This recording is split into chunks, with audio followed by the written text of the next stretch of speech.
All right. Shabbat shalom. Shabbat shalom. Shabbat shalom. Shabbat shalom. Yeah. We are back. Yeah. Continuing with our look at the triennial Torah portion. This week we have two chapters to look at this week. We'll be looking at Genesis 33 and 34. Genesis, Bereshit, chapter 23 and chapter 34. 23 and 34. Our reading begins in Genesis chapter 33, which is Vayisa Yaakov. Vayisa Yaakov. Okay. And Yaakov lifted. And Yaakov lifted. All right, so we'll go ahead and read. We'll read the 33. We'll briefly deal with chapter 33. And then we'll go ahead and also after that read chapter 34. So we'll go ahead and pull that up for us to read together. Let me go ahead and put that up on the screen here.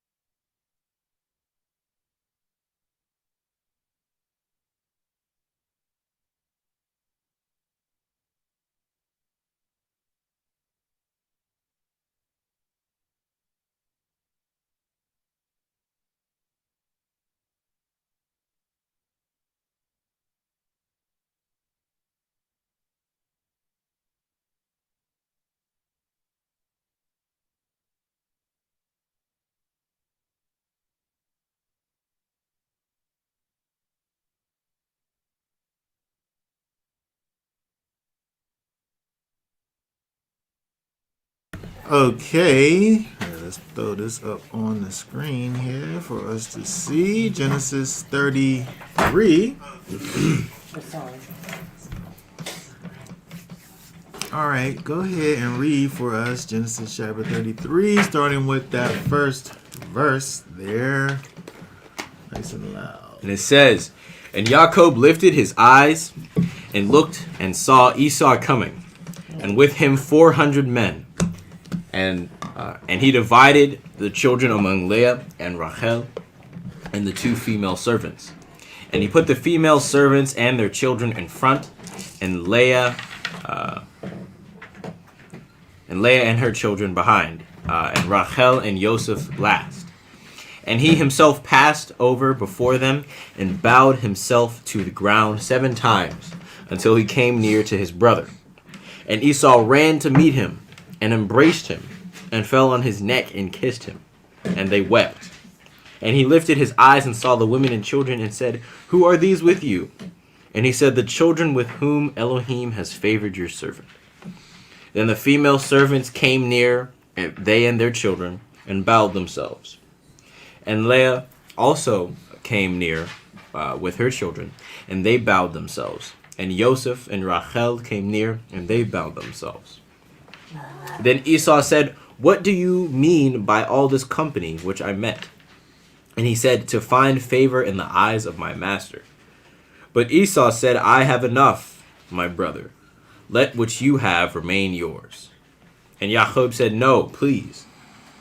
If I have found favor in your eyes, then receive my present from my hand, because I have seen your face like seeing the face of Elohim, and you were pleased with me.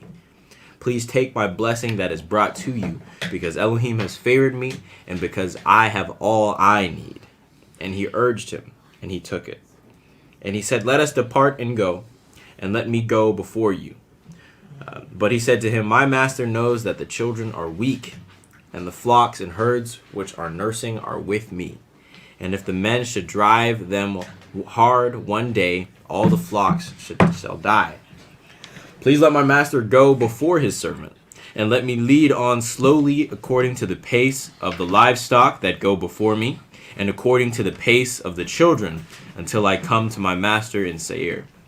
And Esau said, please let me leave with you some of the people who are with me. But he said, why this? Let me find favor in the eyes of my master. And Esau returned that day on his way to Seir, and Jacob set out to Sukkot, and built himself a house, and made booths for his livestock. That is why the name of the place is called Sukkot. And Jacob came safely to the city of Shechem, which is in the land of Canaan, when he came from Padan Aram, and he pitched his tent before the city, and he bought the portion of the field where he had pitched his tent from the children of Hamor, Shechem's father, for 100 kesitah. And he set up a slaughter place there, and called it El Elohe Yisrael. All right.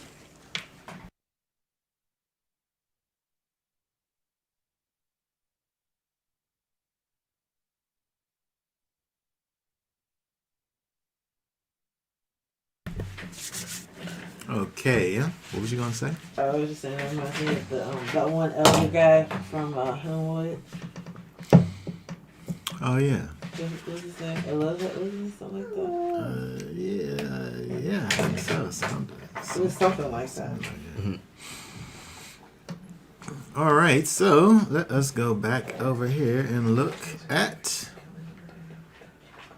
Genesis, Bereshit, chapter 33, verse 1. When we look at this chapter here, it is kind of a continuation. It's a continuation of what we were dealing with on last Shabbat.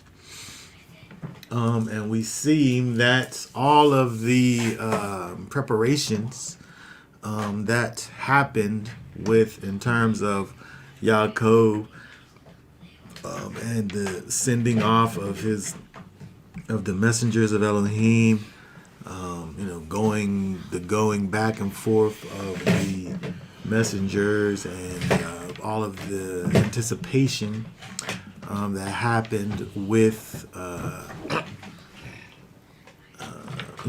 what was to come.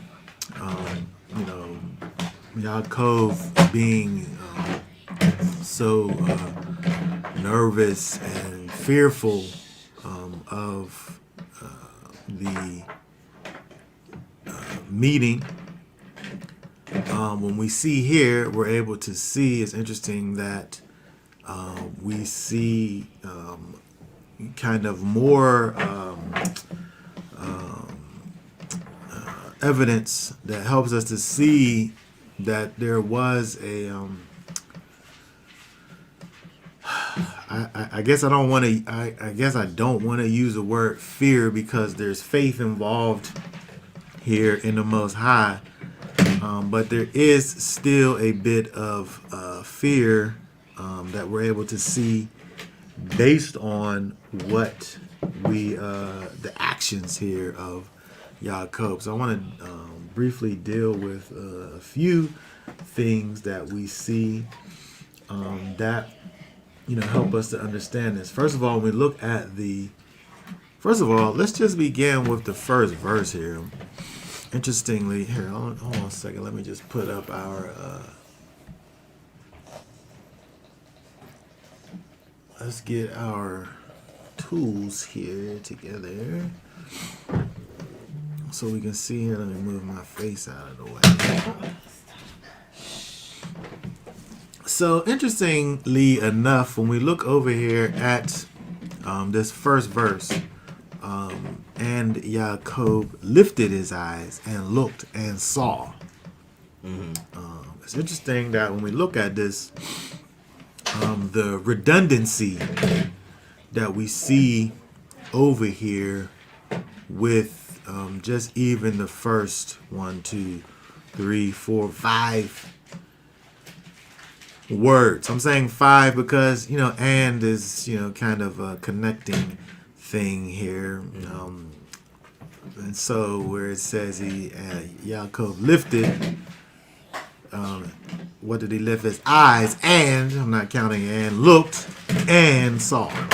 Right? And so when we see these things that are going on, the kind of redundancy that we see dealing with this initial action of Yaakov, lifting his eyes. I think the point of him seeing what he saw can be expressed by simply saying, and Yaakov lifted his eyes, and Esau was coming. It could have just been like, and he lifted his eyes, and Esau was coming. Right? Mm-hmm. And so, but when we look at the verse, we see kind of this redundant thing that's given to us, where he lifted his eyes, and he looked, and he saw. Like, did he have to look? Did he have to say there that he looked and that he saw? Like, because typically when you look at something, you see it. Mm-hmm. Right? For the most part, I'm going to say it's safe to say the majority of time that you look at something, you see it. Unless you. I think that's a safe assumption to make, to say. Oftentimes, when you look at something, you see it, right? And so, inspiration here decides to say that he lifted his eyes and he looked and he saw.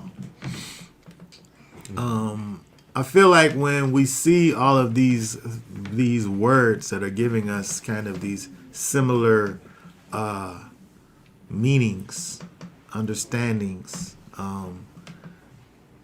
it's calling for us to look a little closer at kind of these unspoken things over here, right?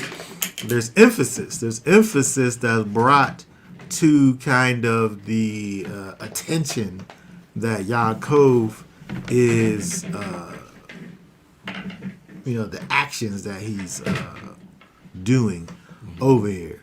We remember from last chapter, this was something that was heavy on the heart of Yaakov. The fact that he was going and Esau was coming with all of these people, these armies, right? And so I think that when we look at this verse helps for us to understand that this was a very serious situation still, even though we were able to look and see that Yaakov had spiritual help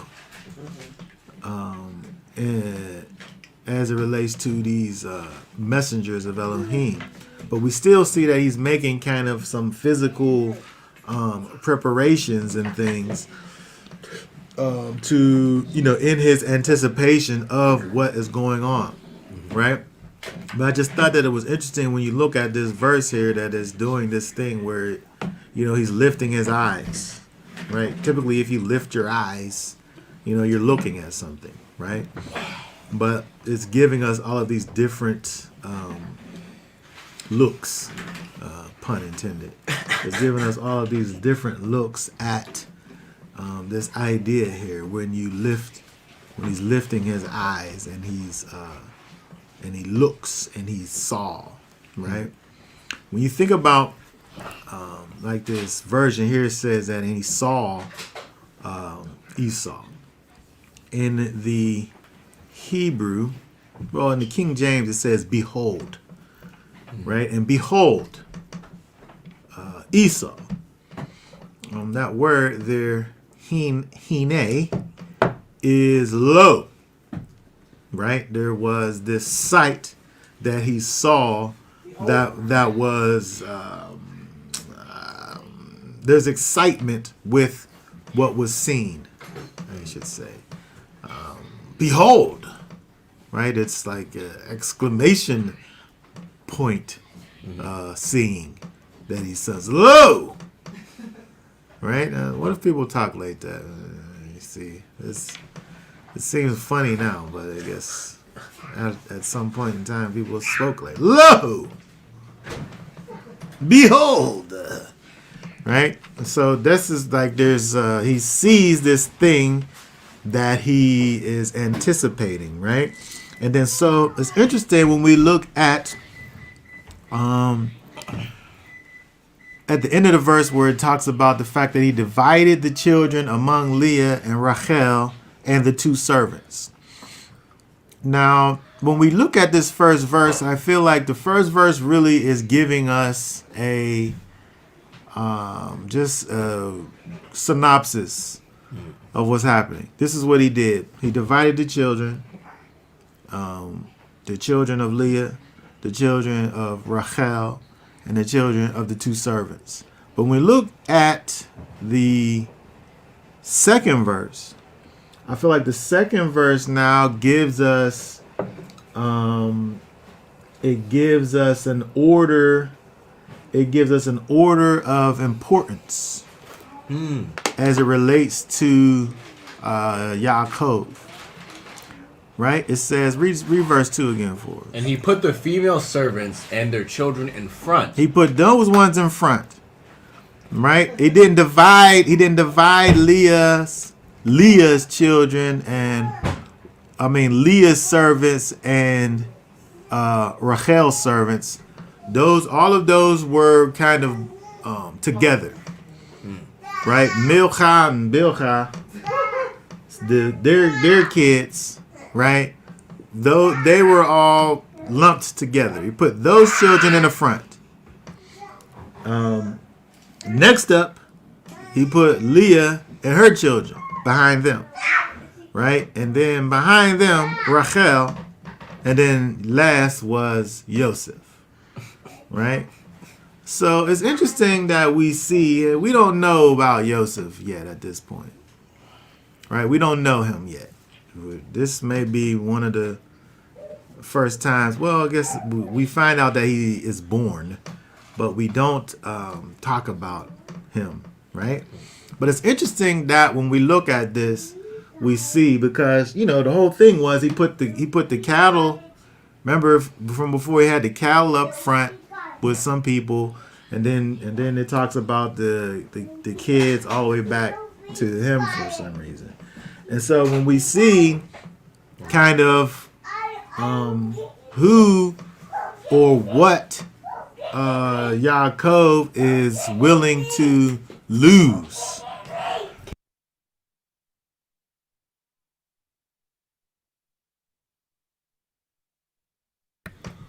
We see what Yaakov is willing to lose. Right? If he has to lose someone or something, anyone, it's interesting the order here in which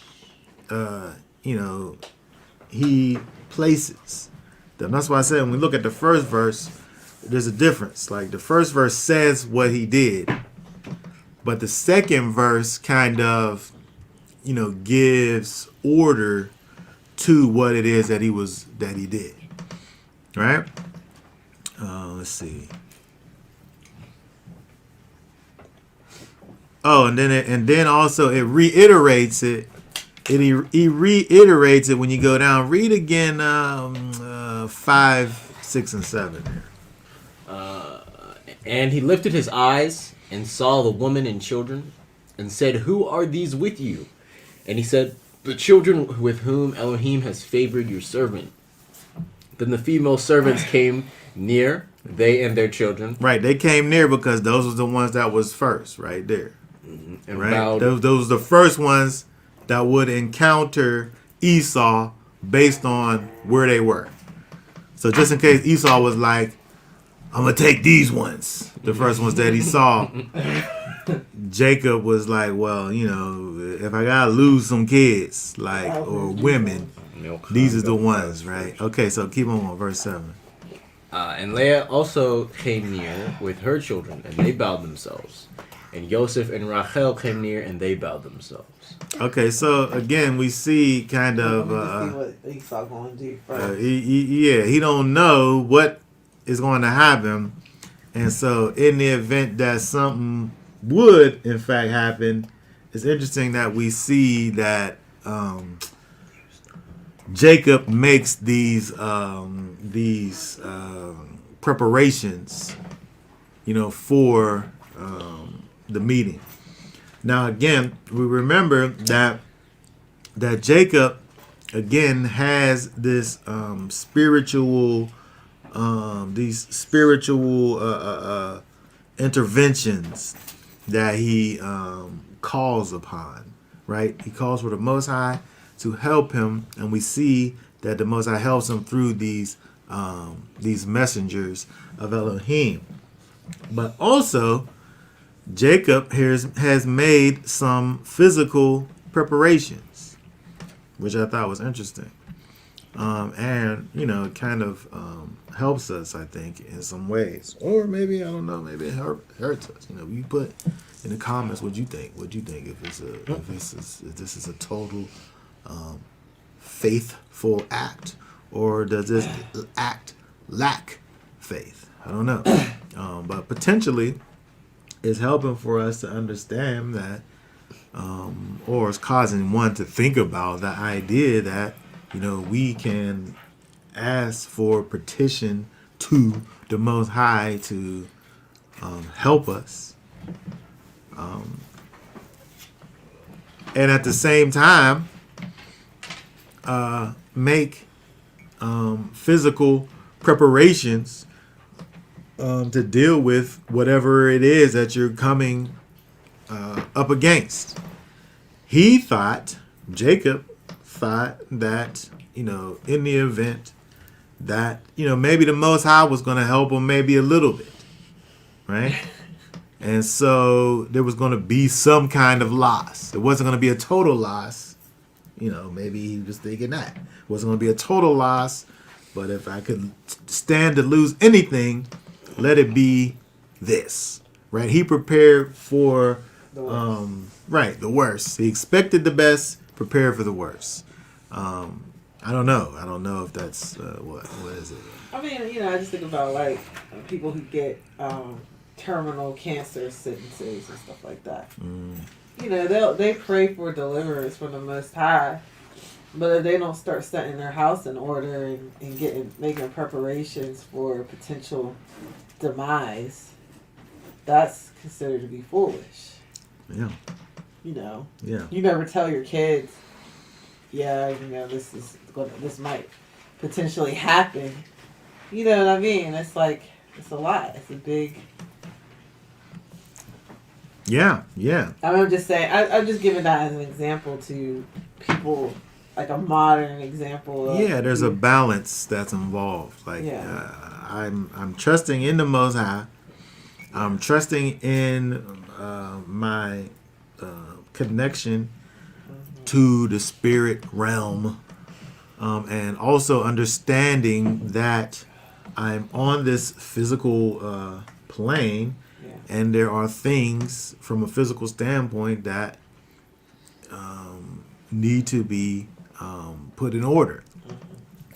In the event that something was to happen, let me set this in place. I'm still trusting in the Most High, but perhaps His will is not my will. Exactly. And so, when we look at the actions here of Yaakov, we see that there's wisdom involved. There's a particular sacrifice that he is preparing to make if need be. I'm sure he don't want to lose nothing, right? But he certainly didn't want to lose Rachel first, right? Because he puts her last, right? And so we see over here, it's interesting when we look at faith. Faith without works is in fact dead, right? Faith is an action. Faith is not something that happens kind of invisibly. It's something that is seen. And so the simple fact that he's moving forward into this hostile, potentially hostile environment, I think shows a measure of faith. But he's calling on the protection of the Most High, and yet in the midst of him calling on the Most High's protection, he's also kind of treading lightly with Esau, right? Not knowing what the total situation is. Because when we look at this, to me, it seems obvious that the Most High has dealt with the heart of Esau, right? Because he don't kill him, right? And he said he was going to kill him, right? He said he was going to kill him. And so but his dad didn't die yet, though. Oh well, he it's like he don't even it's not hostile at all. He's actually right. It's totally happy to see him. It's totally fine. It seems like when we look at this meeting, the meeting in and of itself goes all the way to plan. It is as best as it could. This is the best case scenario thing that could happen over here. When we look at it. But also it's interesting, these things that we see, like in verse 3. Read verse 3 again. Verse 3. And he himself passed over before them and bowed himself to the ground 7 times until he came near to his brother. Right. This is something, that you only see in kung fu movies. Right? When somebody wants to come over, I don't know this culture, this Eastern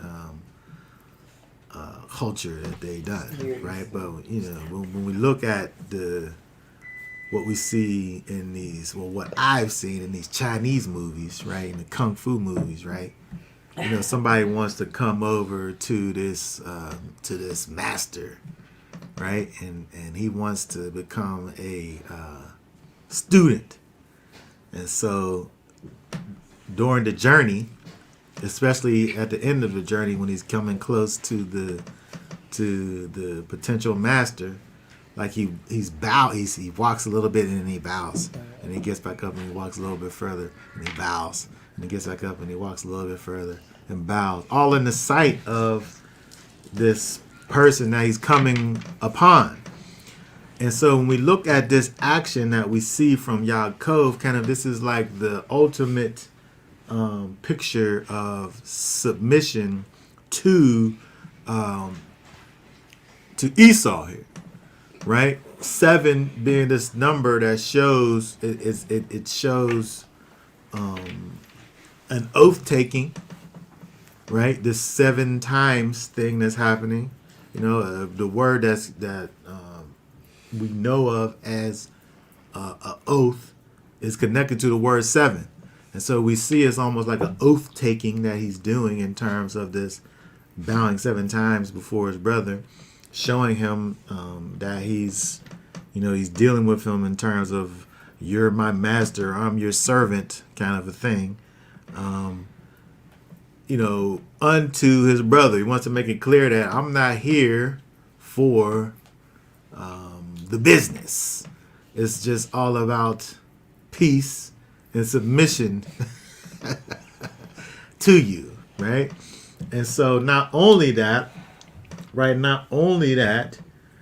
but he's making this offer of these things to his brother here, right? He's trying to give him these things, right? And so when you think about also this these customs of these people in the East, right? Acceptance by a superior is a proof of friendship. acceptance by a superior is proof of friendship. And so if I am trying to give you these things, I'm trying to bless you with these things, you accepting it, right, is proof that there's a connection here between us. He would have sent it back if he was like, we're gonna fight. He wouldn't have accepted it, right? He wouldn't have taken it. No, I'm not taking this. Yeah, get out of here with that, right? and that's why if somebody trying to give me something, I'm gonna take it. What you talking about? Whatever. Somebody giving me something, I'm just gonna take it. If we deal with one another, right? If I don't really mess with you, no, I don't want to. I'm good. No, I'm cool. Thanks, but no thanks. Because it's rude. It's rude to take something and you don't. No, it's rude not to. Oh, you mean? If you trying to give me something, right now. I know it's not very hard. I got lost. If you trying to give me something, I'm gonna take it. I would think it would be rude if we take something and you're not cool with that person and you're just gonna take whatever. I'm saying I don't really. I feel more obligated to take something from someone that I deal with, as opposed to someone who I don't. Or rejecting. Like if somebody who I don't really mess with like that is trying to give me something, I think nothing of not accepting it. I don't think anything of it. I don't want it. No, thank you. But if it's somebody who I do have a relationship with and they're trying to give me something, I'm going to feel like I want to have it, and I'll go ahead and take it. No problem. But when we look at this type of a situation in these times with these people, like I said, acceptance by a superior is proof of friendship, and by an enemy, it is a proof of reconciliation. Oh. Right? And so if we're enemies, and I accept this thing that you're offering, it's a peace offering. Right? It's a peace offering. We're good now. Right? So I'm accepting your thing that you give me. Right? And so we see that when we look at verse what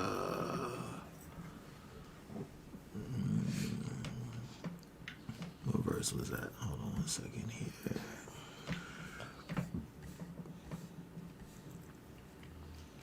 (11), where he says over here, take my blessings and I brought you. He took it. Esau took it. Right? And so it's interesting that when we see again these actions between Jacob, Esau, the amount of humility that Jacob has, and the almost happiness that Esau has to see his brother, almost like he forgot about this hatred that he had, that for his brother, the wrath that he vowed to give him, right? And so when we look at this, to me, I feel like this is directly connected to the Most High intervening in the situation, right? Esau didn't have some just random change of heart. This is totally connected to the sending of the messengers of Elohim out before him to prepare the way for Jacob to come. Let's see what we have in the comments over here. Hope for the best, be prepared for the worst. Yes, who after Yahweh and Yaakov would best defend their own children if they're attacked? Yes. Yes, but in this case, obviously, if the kids were attacked, maybe the moms is jumping in, but that's not to say that they're gonna be victorious. But he did seem to put the natural protectors of the children along with those the children there, yeah. What's it say? Surely oppression makes wise men mad, and a gift destroys the heart. Yes, very good. All right, so when we look at again this idea of the Most High and the protection that He brings, it caused me to think about. Let's look over at Psalms here. Oh, sorry, I didn't mean to hit that. Yeah, Psalms. Let's go to the book of Psalms. Let's read some of this here.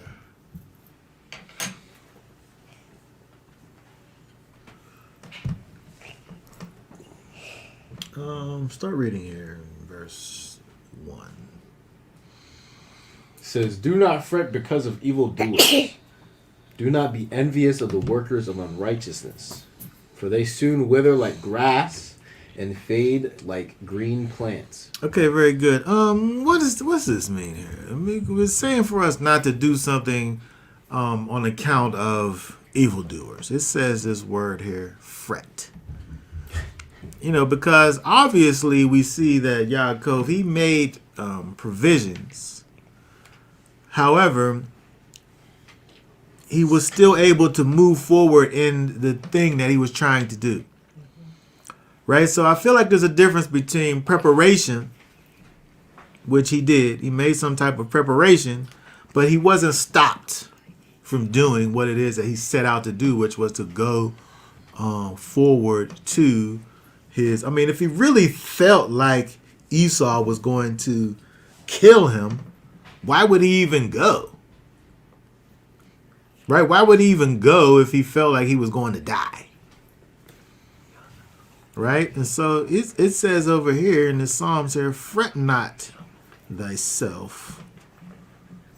The word here is chara, to glow or to grow warm, to blaze up, anger, zeal, jealousy, angry, burn, displeased, fret, self, grieve, be incensed, kindle. So one shouldn't allow for oneself to be emotionally roused as a result of evildoers. Right? Fret not oneself to glow or grow warm. Right? That just sounds really kind of emotionally aroused to me. To glow, to grow warm, to get hot around the collar, right? Because of evildoers. I don't care. I don't care what these people have to say. Whatever. I think it's getting more and more like desensitized to what they do because they're just so out of Are you though? Are you? I don't know. I think it's the people that's supposed to be in the faith that are like more so making me feel that way. Well, I guess we just had to be honest and put people in the proper categories, the categories upon which they belong, right? Because I can't allow myself to become emotionally charged by evildoers, and I can't be envious by the workers of unrighteousness. Right? Because it says they're going to wither like grass. They don't matter, basically. That could just say they don't matter. Verse 2 could really say they don't even matter. They're totally insignificant. They're going to fade like green plants. Right?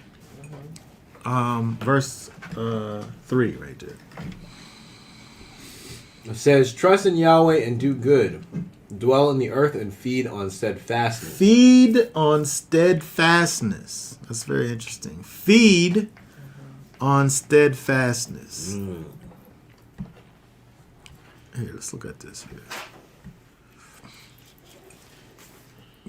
King James don't do this justice, this verse here. I just want to say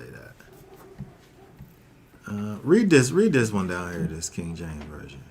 It says, "Trust in Elohim and do good, so that thou shalt thou dwell in the land, and verily thou shalt be fed." Verily thou shalt be fed. That's not, that's a whole other thought, I think. Surely, truly, you'll be fed. And feed on steadfastness, I don't believe is the same thought. No, it's not. Because the idea of, if I'm feeding on something, right, I'm eating it, I'm taking it in, right, I'm ingesting a particular thing. This is the King James is very, it's very broad. I'll be fed. Surely I'll be fed. With what, though? Right? But trusting in Yahweh and doing good, dwelling in the earth, and feed on steadfastness. If I'm feeding on emunah, how you say that word there? Emunah. Huh? How you say it? You're cracking me up. You going out on purpose. They would say amana. Oh, and maybe not. No, I think they would probably say amana. Other people say. They don't put the vowels in there. Emunah.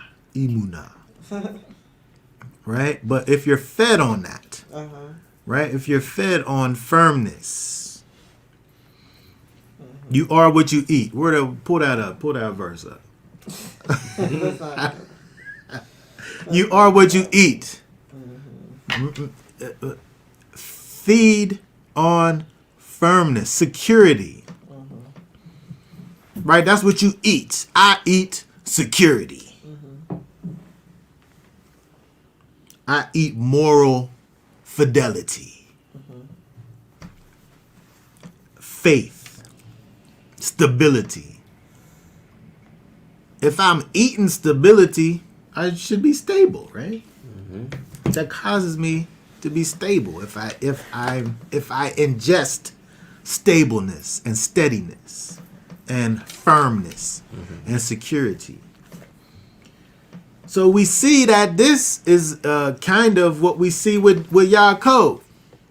He's going forward because he ate some steadfastness. He ate some emunah because he knew that he was about to face something serious. He made preparations for facing it, but he still went. The worst case scenario was death for him. But he kept on going. Because he fed on steadfastness, on firmness. Right? The ancient is interesting when we look at these. It don't give you the whole. Let me see if I can see the whole thing. So I gotta pull out my board here. I might have to do it. Because we don't got all the letters present here. Oh, getting closer. Here we go.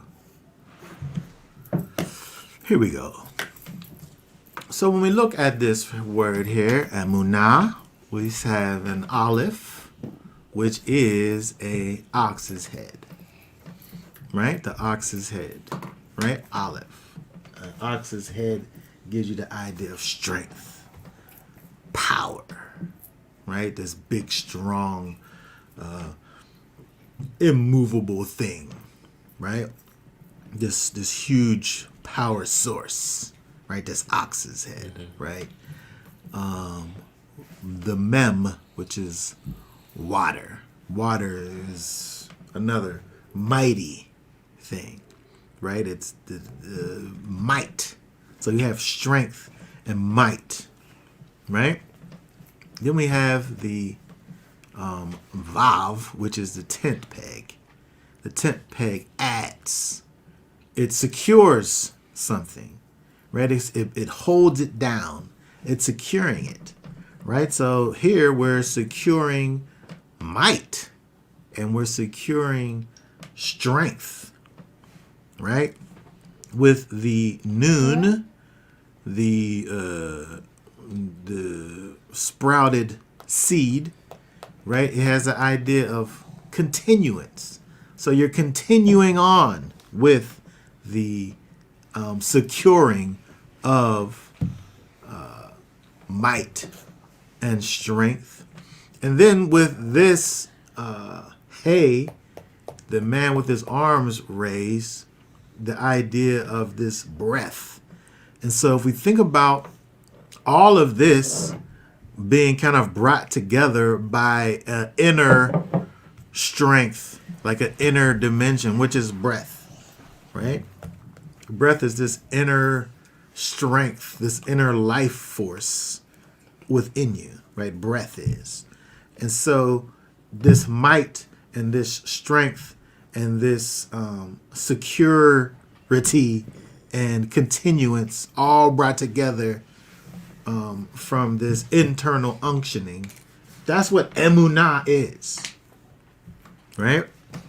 And so when we think about the idea of faith and firmness and trusting in the Most High, it gives us this ability to be able to move forward into very uncomfortable situations despite the potential outcomes. And that's what we saw with Jacob over here. He knew something serious was coming, and whatever that thing was, he still was able to move forward and trust in the Most High to deliver him from whatever it is that was to come. And so I thought that was interesting when we look at Jacob, where he makes these provisions, but still he moves forward, and that is just a clear picture of firmness and faith and stability and security in the Most High. On the part of Yaakov over there. All right, let's go back.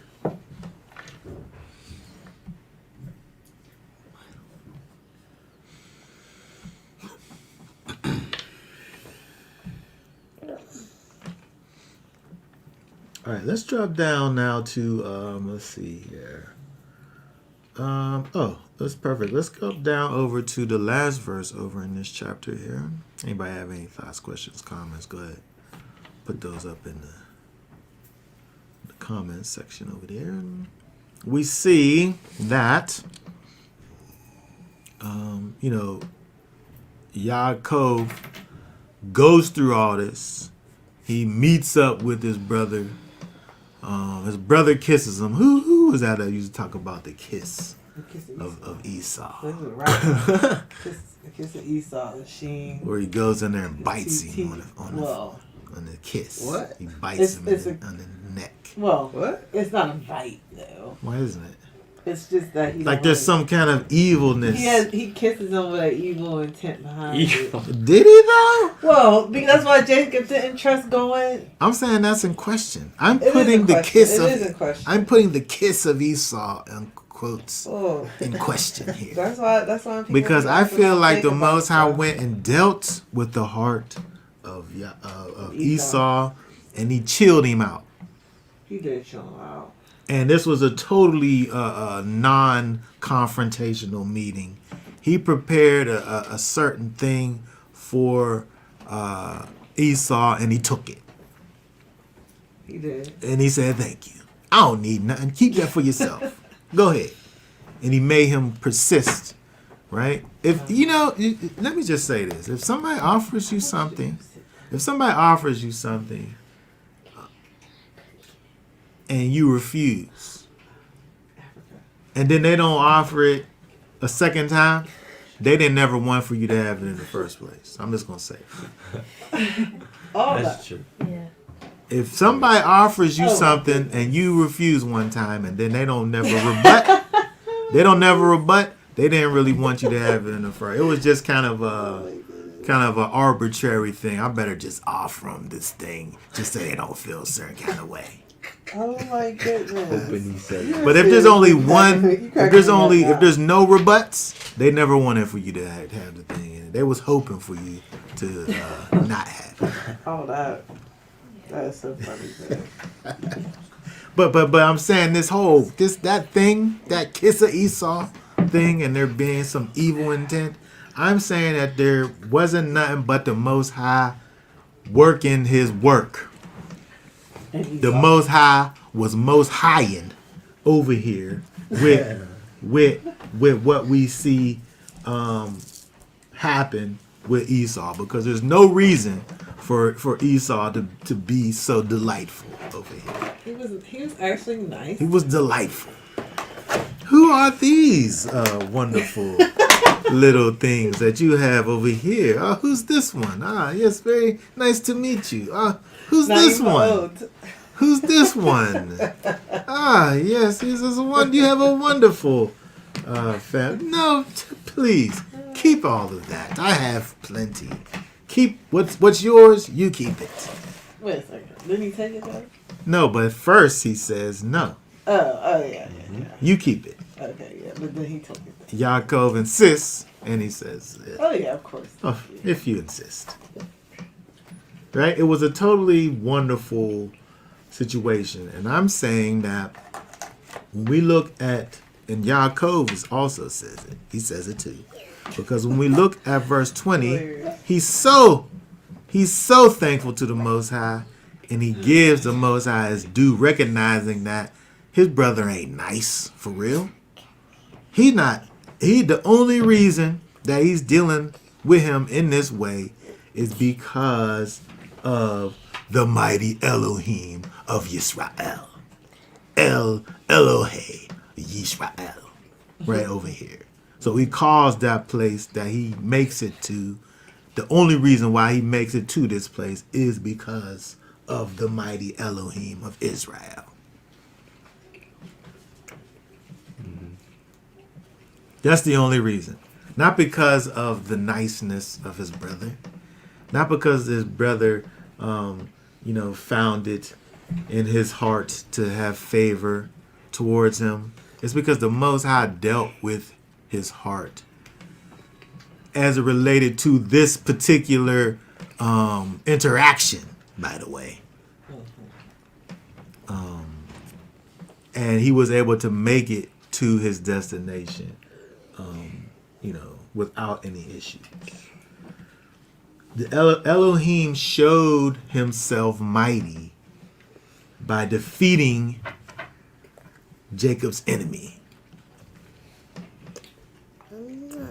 He overcame Esau over here, right? Without there even being a fight.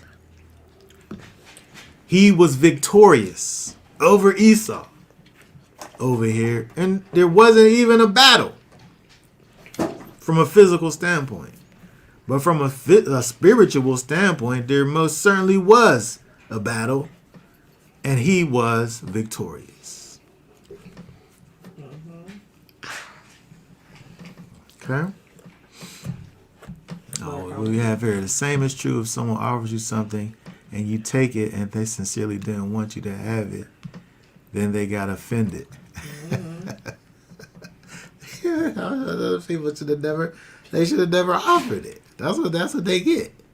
Don't be out here offering people stuff and you don't really want them to take it. Because sometimes they're going to mess around and take it. And then they're going to sit there and say, why would he take that? Why would you offer it? People are so crooked in their dealings. Hold on, let me get crumbs on this thing. All right, so let's continue. Let's go ahead and go into the next chapter. Moving right along. Let's go ahead and look at chapter 34. Pull that up here. Chapter 34. Okay, go ahead and read, starting with the first verse here. And Dinah, the daughter of Leah, Dinah. Okay. And Dinah, the daughter of Leah, whom she had borne to Jacob, went out to see the daughters of the land. And Shechem, son of Hamor the Hivite, prince of the land, saw her and took her and lay with her and humbled her. And his being clung to Dinah, the daughter of Jacob, and he loved the girl and spoke kindly to the girl.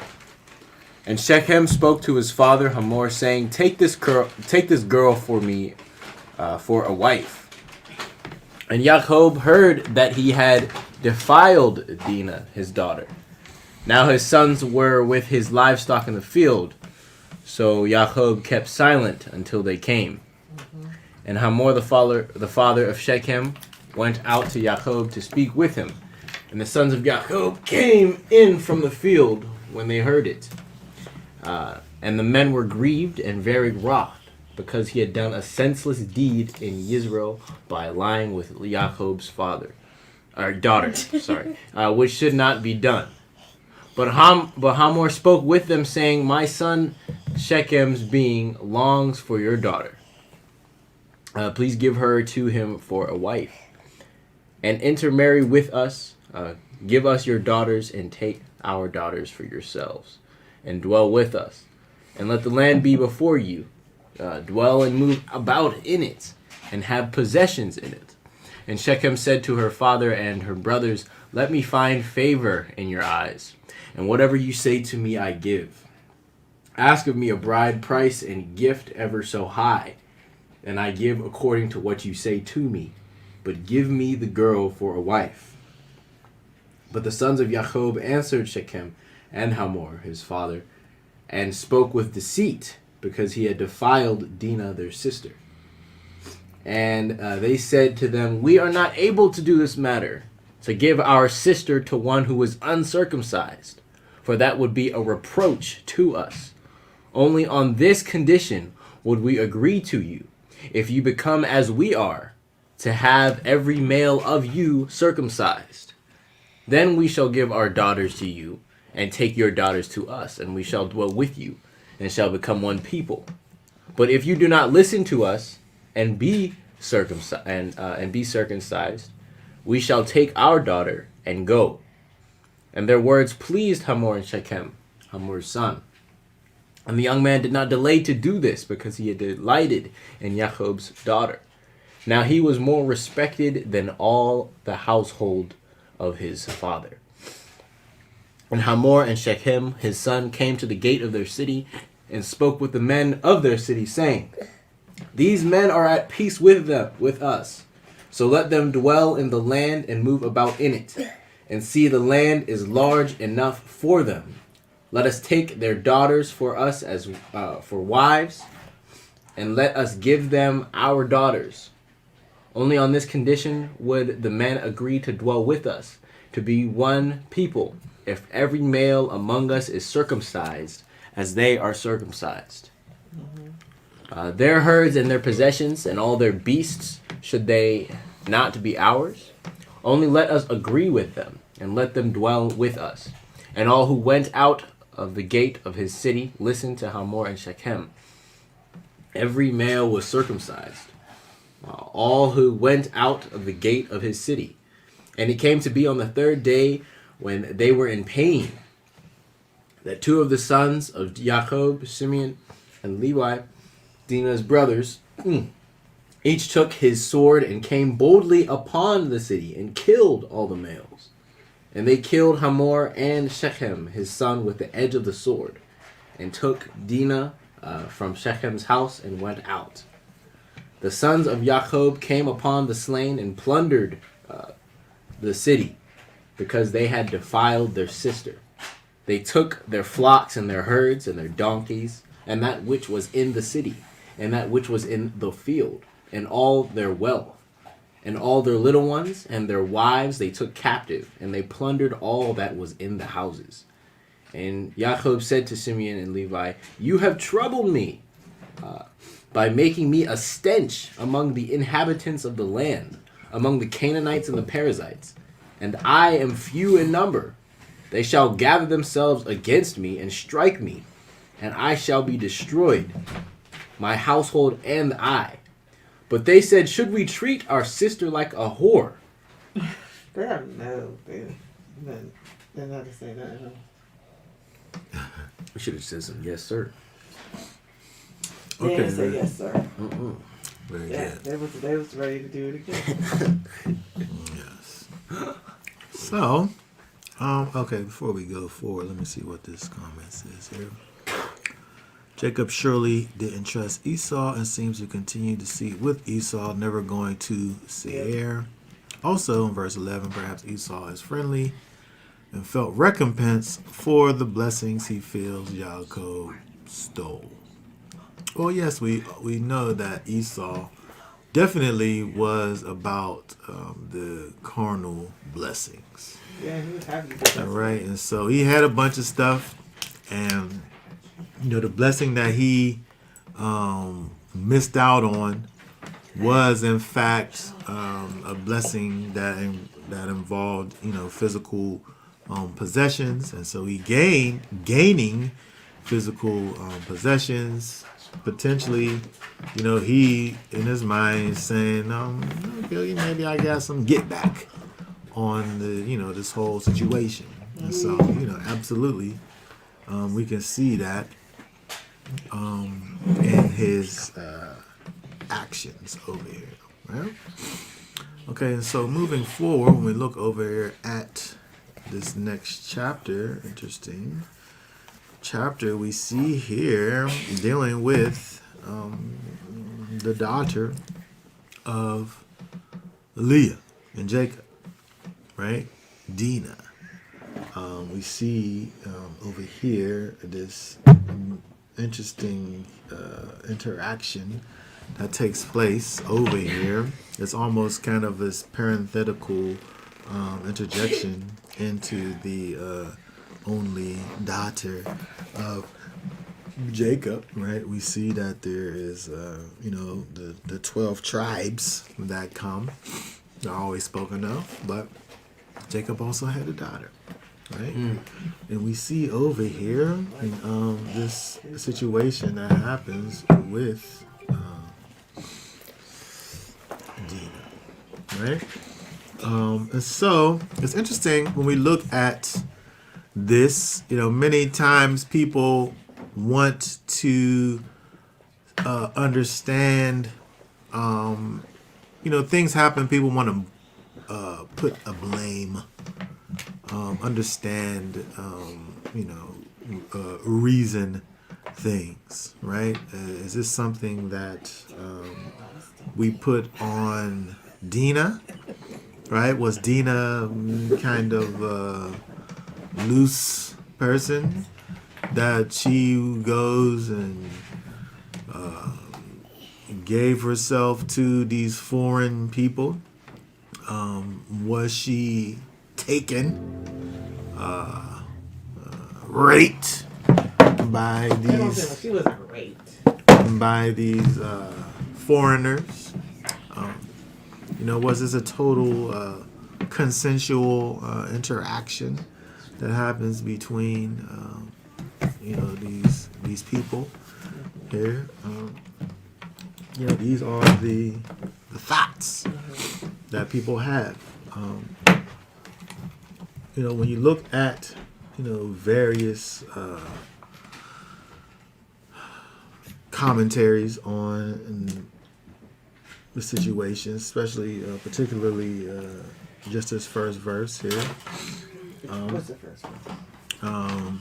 You Dinah. know what? I didn't. I had it scrolled on my computer, so I didn't see the first verse. Yeah, chapter 34. Yeah, I see it. It's on the screen. Verse 1, right?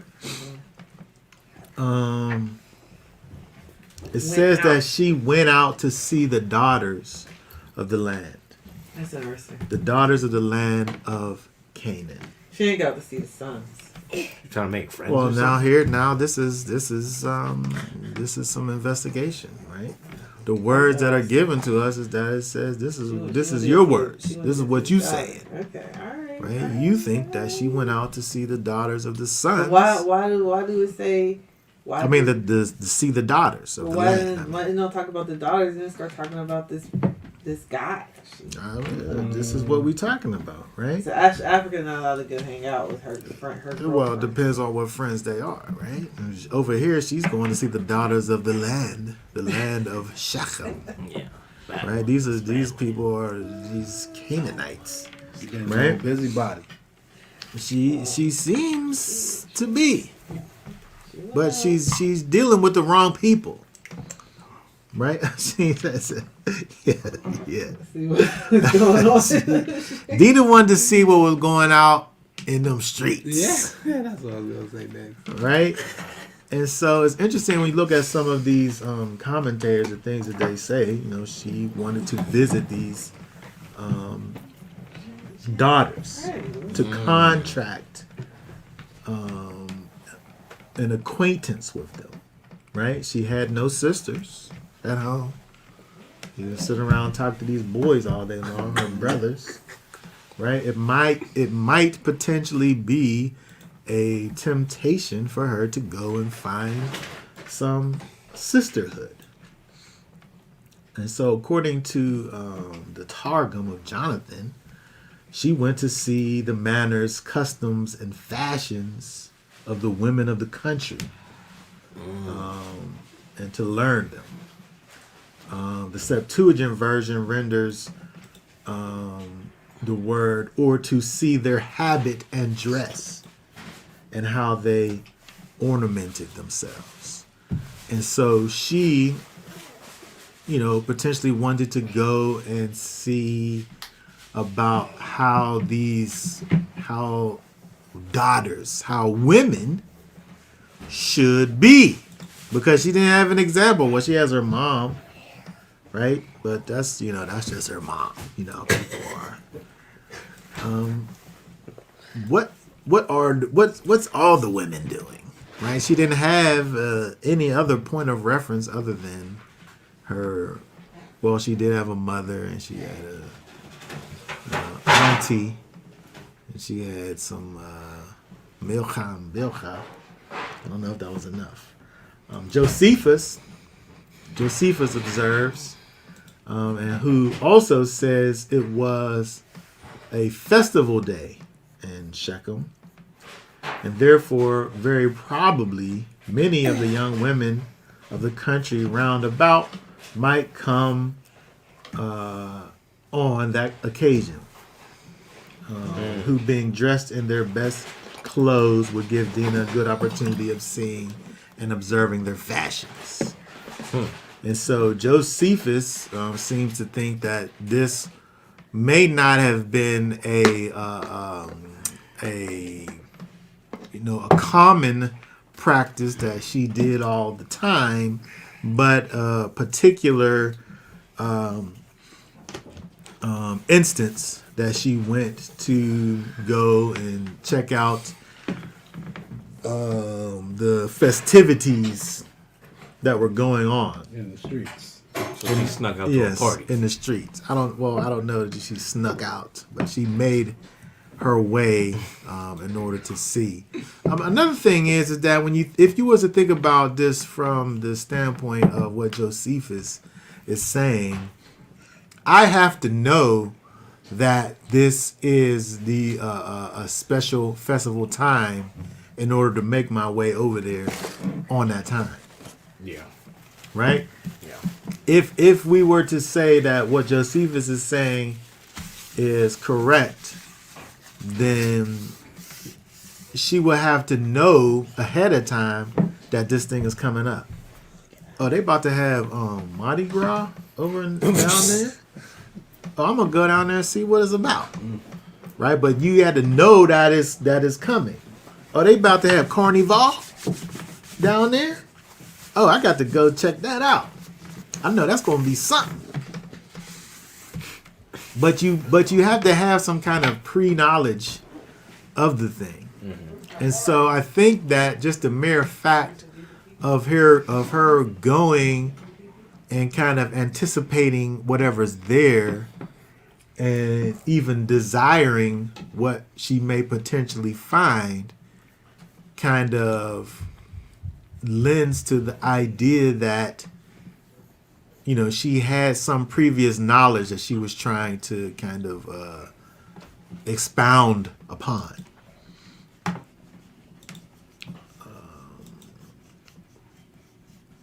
And so she does.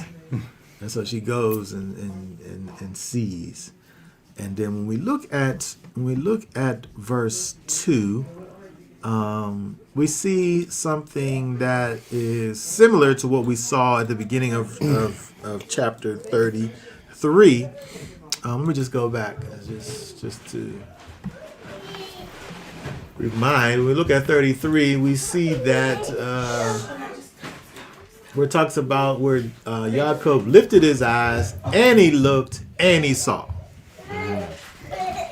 Right, but a similar thing is given to us here in chapter 34 as it relates to the actions of Shechem, where this prince of the land, he saw her and took her and lay with her and humbled her. And so there's many things that the inspiration is wanting for us to understand about what is taking place over here. Right? Because he could have simply saw her and lay with her. Right? He could have just been like, he saw her and he lay with her. But we have it. He took her and lay with her and humbled her. Right? It's given us all of these different qualifiers. Right? So we're dealing with first of all a prince of the land. Right? And it's given us that too. Right? All of these different things that the scriptures is given to us to help for us to understand. He's a prince of the land. And so he's able to just have his pick. Right? We don't have to think long about what happened with people with power in ancient times. Yeah. You know, they saw something and they took it. I.e. Sarah. Right? I.e. Rebecca. Right? When you have these people, these princes, these people of importance, when they see something that they deem as available, they take it. And so one of the things that we see here is he, as it says, he took her. Let's look at that word here.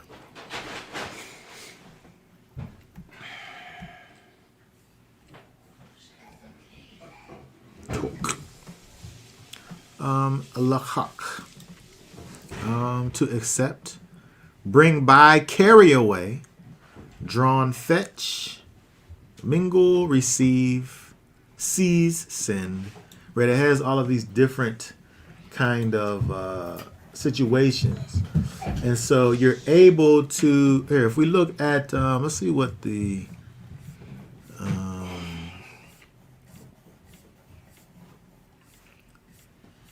If I even have this on here, I'm going to have to go to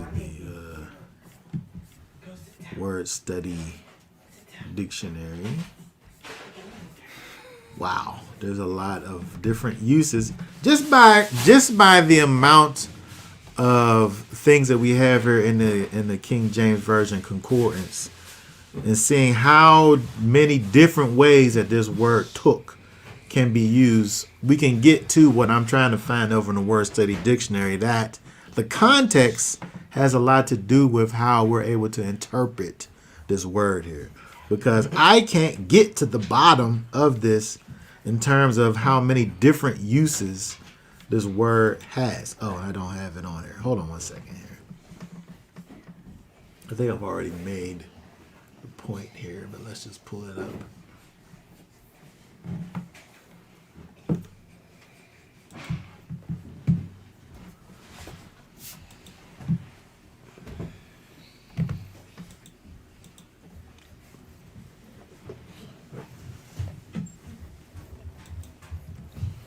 Okay.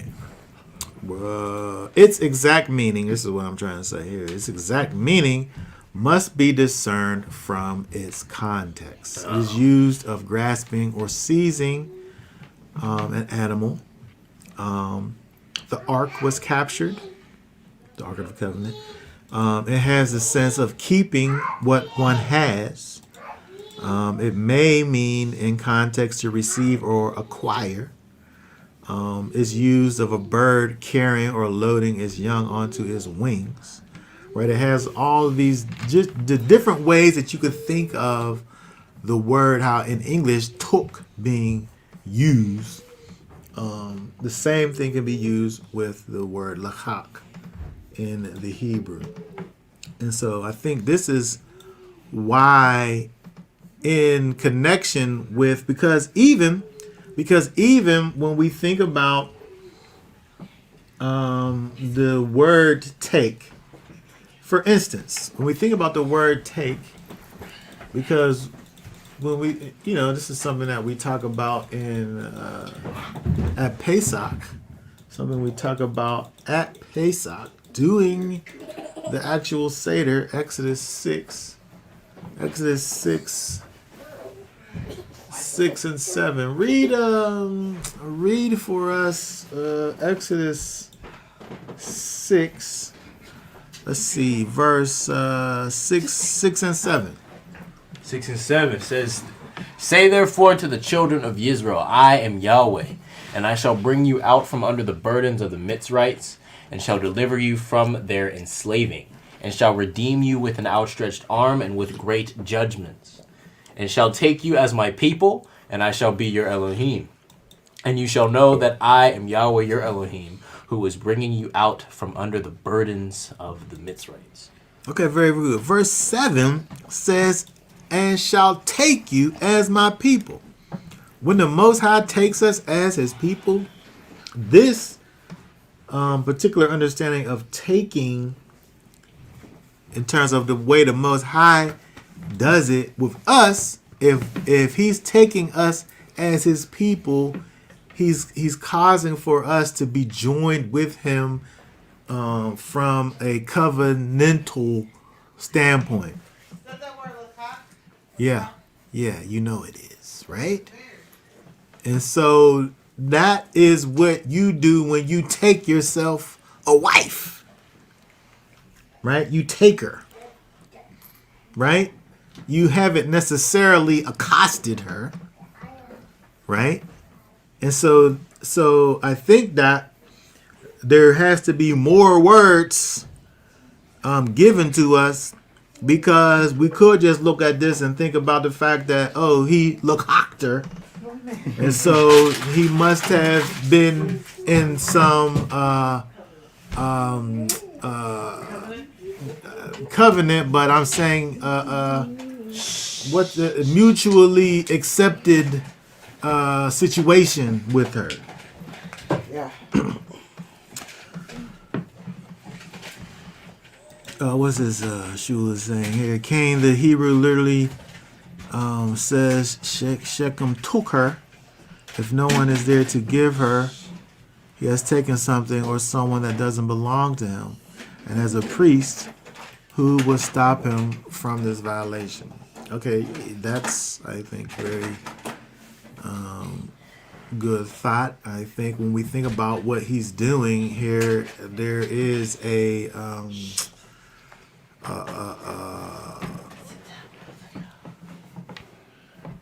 this is out of order, right? This is a violation of the proper protocols, right?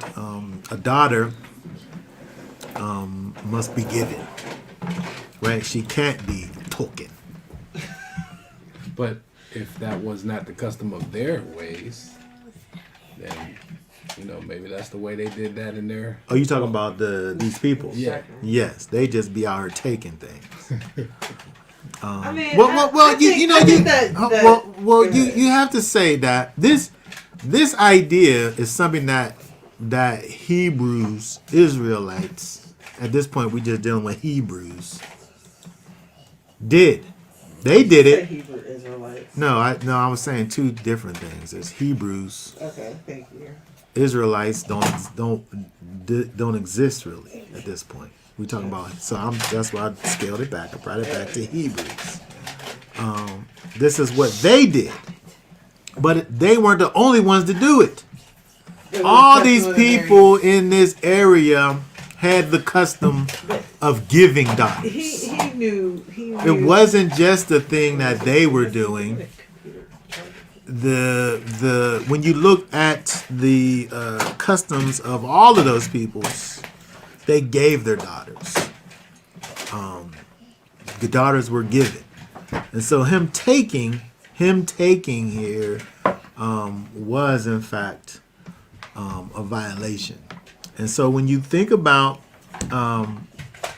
this taking that he did, I think that's what I was saying. I think that's why we have to look at these other things that are going on, because we could look at the idea of taking in its proper context, like how we see over here in Exodus chapter 6 and verse 7, where there's not violence involved in Exodus 6 and verse 7.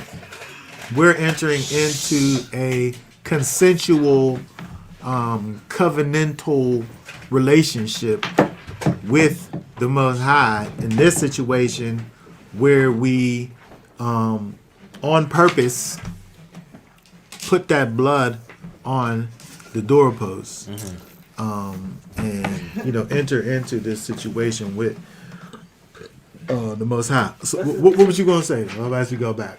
I mean, Go ahead. I just feel like it was a consensual thing. He might have sweet talked her. Man, we said all that and you still there? You still like that? Okay, go ahead. Let's hear your thoughts matter. Go ahead. What was you gonna say? It was a consensual thing. He sweet talked her. Uh-huh. She liked him too, and it was just a consensual thing. It wasn't anything to it really. It just was a total violation of household order and all of the structure and all of that. And obviously Jacob, he might not have liked it, but he was okay with it too. Interesting. Okay, that's. I mean, the guy, he tried to make it right. He wasn't trying to violate her, or he wouldn't have went back and tried to. But how many? Let me just way. say this: how many of those after school specials have we seen where you have an obvious rape situation, right? And then the next day, the guy, he's acting like this was just a regular situation that happened, and he's in his mind, they had some type of consensual situation, but in her mind, she was totally just. There's perceptions involved here. In his mind, this was totally fine, but in her mind, it was the worst thing that she maybe she don't show up to school the next day. This has been 10 after school specials. This has been on Lifetime a million different ways. She don't show up to school for the next couple of days, and he's like, where's she at? What happened? I've been trying to call you, blah blah blah. In his mind, everything was fine, but in her mind, it was terrible. He loved her. Oh my goodness. And wow. And she loved him back. Okay. That's the way the story goes in my mind. That's an interesting perspective. Let's look at some of these comments over here. Verses 8 and 9, you see that daughters were given, even by Canaanites and Hamor. Yes. Again, this is a it's not a thing that is only for Hebrews, right? These all of these people did these same things. When you look at the different kind of Semitic languages, they all have this word for bride price, and some of them are actually similar to one another in the different languages because they all have the same idea of the daughter being in fact worth but given. Yeah. Right? There's a situation that happens. I mean, it was obvious he just got carried away with her, and it just went a little bit too far. That's funny. That's why he got killed. And so Genesis 4:19, Lamech took unto himself 2 wives. Yes, there's right. There's the idea. The idea I think can be violent or it can be consensual, just as a word. I mean, in the modern Hebrew, Right, but we have to have a context, to be able to understand. Jacob doesn't consent. Verse 13, Jacob's sons answer Hamor about the marriage arrangement. Oh, Shula is contending against what you're saying, and says Jacob doesn't consent. He might not have wanted to. What does but he was concerned about the people. What does coming verse in 13 and say? being Let's able to look at it. overpower him. Read again for us, verse 13. 13. But the sons of Jacob answered Shechem and Hamor his father, and spoke with deceit, because he had defiled Dinah, their sister. Well, we see, an interesting thing happens here. We see, and this may be a family situation. We've often seen in scriptures and different situations kind of similarities in family members. Here, the brothers are speaking on behalf of the father. He's alive. He's not dead. He could literally speak for himself, but the brothers are speaking on his behalf. Right? But we see the same thing when Laban, the first time we would think about Laban, where he is speaking on behalf of his sister when she is being given away. The parents, I think, are there. Don't touch that. But Laban, the brother, is speaking on behalf of the family, really. And so typically, of course, the father would be the one doing it.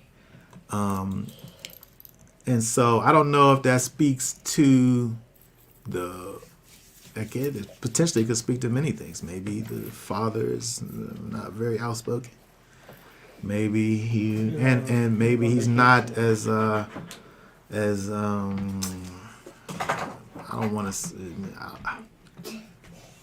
He's not as forward as you would think that he should be in particular situations. Maybe his sons feel the need to fill in the gaps because daddy is just kind of like chill about things.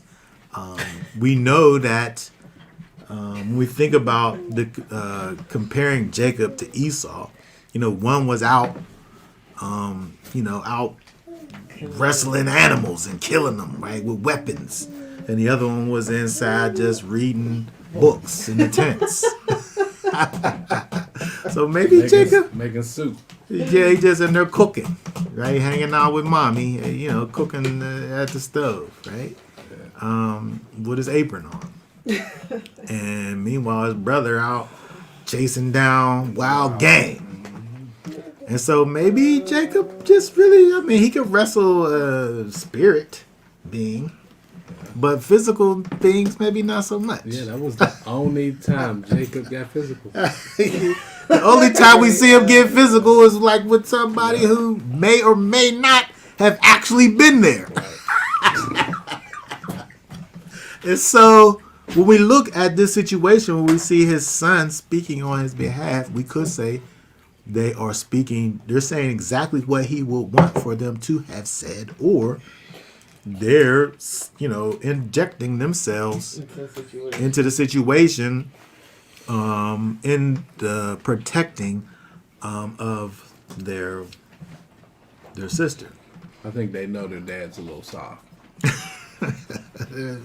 Yes, maybe they know the insufficiencies of their father, right?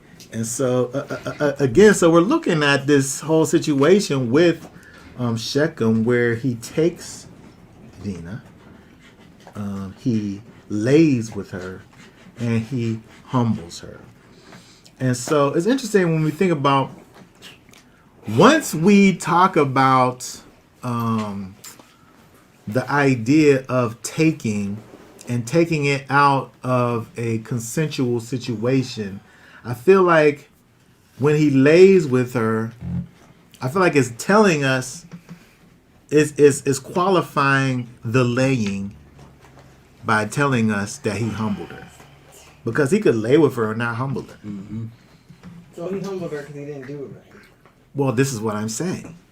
Okay, so He now, just made her okay, out so to you be come like into, with the person okay, now that so he you come said over that. to the other side. No. Because what we're saying is that this humbling, by the simple fact that we have this humbling in here, is qualifying the laying.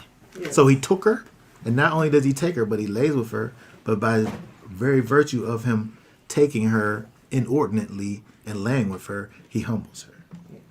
And so there's a situation that goes on with the situation. Here, let's look at this. Let's look at Devarim. I mean, those sons was just bad. Oh, you think they was bad? I think they were I mean, great. 'cause they seriously, like, They sound like what a brother would do, though. So by humble her, do you think it means that, at one point in time she, felt like, she was somebody, and now she feels like, like nothing because of what this act just did, right? I think that the humbling deals with the fact that she should have been in a particular. And let me move this out of the way. I mean, it was multiple I levels. want to get my hands involved in this. She should have been at a particular place, from a proper standpoint, and because of this thing that happened, she was brought down to another place because of the thing that happened. I don't think that it necessarily has anything to do with feelings per se, but it has to do with position, connected to rightness, right? She should have been kind of on the up and up, right? But she was brought down because of this inordinate situation. Whether frankly, whether it was consensual or not, if she consented because of his inordinates, she still would have been. Yes, very good. That's a message for today. Debased. What's that? That a lot of ladies, who don't go through the proper way of,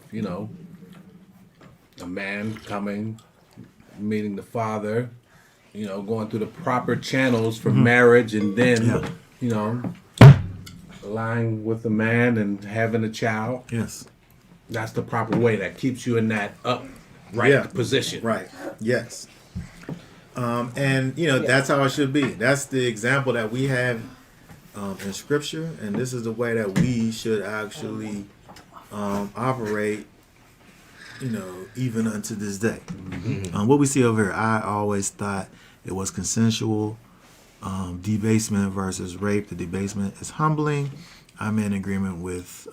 Okay, yes, it is. Okay, well, that's. Well, I'm not saying that there's a right or wrong situation. I believe that it was non-consensual rape. Oh, That's what I believe. by the way, we should start saying grape so we don't mess up the algorithm. Oh, interesting. Well, Don't say it. Just don't say the word again. yeah, you can't mess with the algorithm. I don't want to get no unwanted You know what I'm situations. All right, so So, go the ahead. issue also is that the guy was uncircumcised. Well, And I think there's many issues, I think and I that's think the- that that in was- of itself could, in fact, be That was a major issue. a defilement Yes. in and of itself. Yes. But I think that it goes beyond that. I think that what we have is, first of all, we're dealing with Dinah. Right, her situation is interesting. We can just think about it. Think about someone, she only deals with the people who she deals with. She's this young lady, and, she has her brothers around. She has the people that's associated with her father around, which at this point is, just her father's wives and handmaidens. She don't know what else there is around. She might remember her uncle, who also was her father's master. And besides that, she doesn't know the world. They get into close proximity to these other peoples, and she becomes intrigued.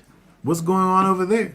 Maybe she went a few times with her mother or the maid servants out to markets to retrieve some things, right? Some yarn or some string or some herbs or what have you. She got entangled. And she she sees some things going on and she gets caught up. What is this? What are these things that these do? They have these things that they wear and these ways about them. It's so interesting. I want to see about this, and it's very easy for her to have gotten caught up. But I wanted to look at this word over, just thinking about humbling. Read You for us see what Elder Cam read. Deuteronomy. What do you say? Sounds to me like she got turned out. Shaking my head. Yes, got caught out slipping. I feel like she did get caught out there slipping. Right? She messing around with these people who she wasn't messing around with. And then along come Shechem, and then one thing lead to another, and then that was that. Right? She got welched out here. She got Welch's grape juice out here. read for us. Read for us. She got welched. Read Deuteronomy 22, 23, and 24. When a girl who is a maiden is engaged to a husband, and a man finds her in the city and lies with her, then you shall bring them both out to the gate of that city, and shall stone them to death with stones. The girl, because she did not cry out in the city, and the man, because he has humbled his neighbor's wife. Okay, he humbled her. Right? He didn't have no business being with this person. She was betrothed. Right? And so he humbles her. And so, this word here, this humbling that happens, this is it puts her in a position of a lowering, right? Status, rank, because of this thing that has happened to her, right? Oh, here it is.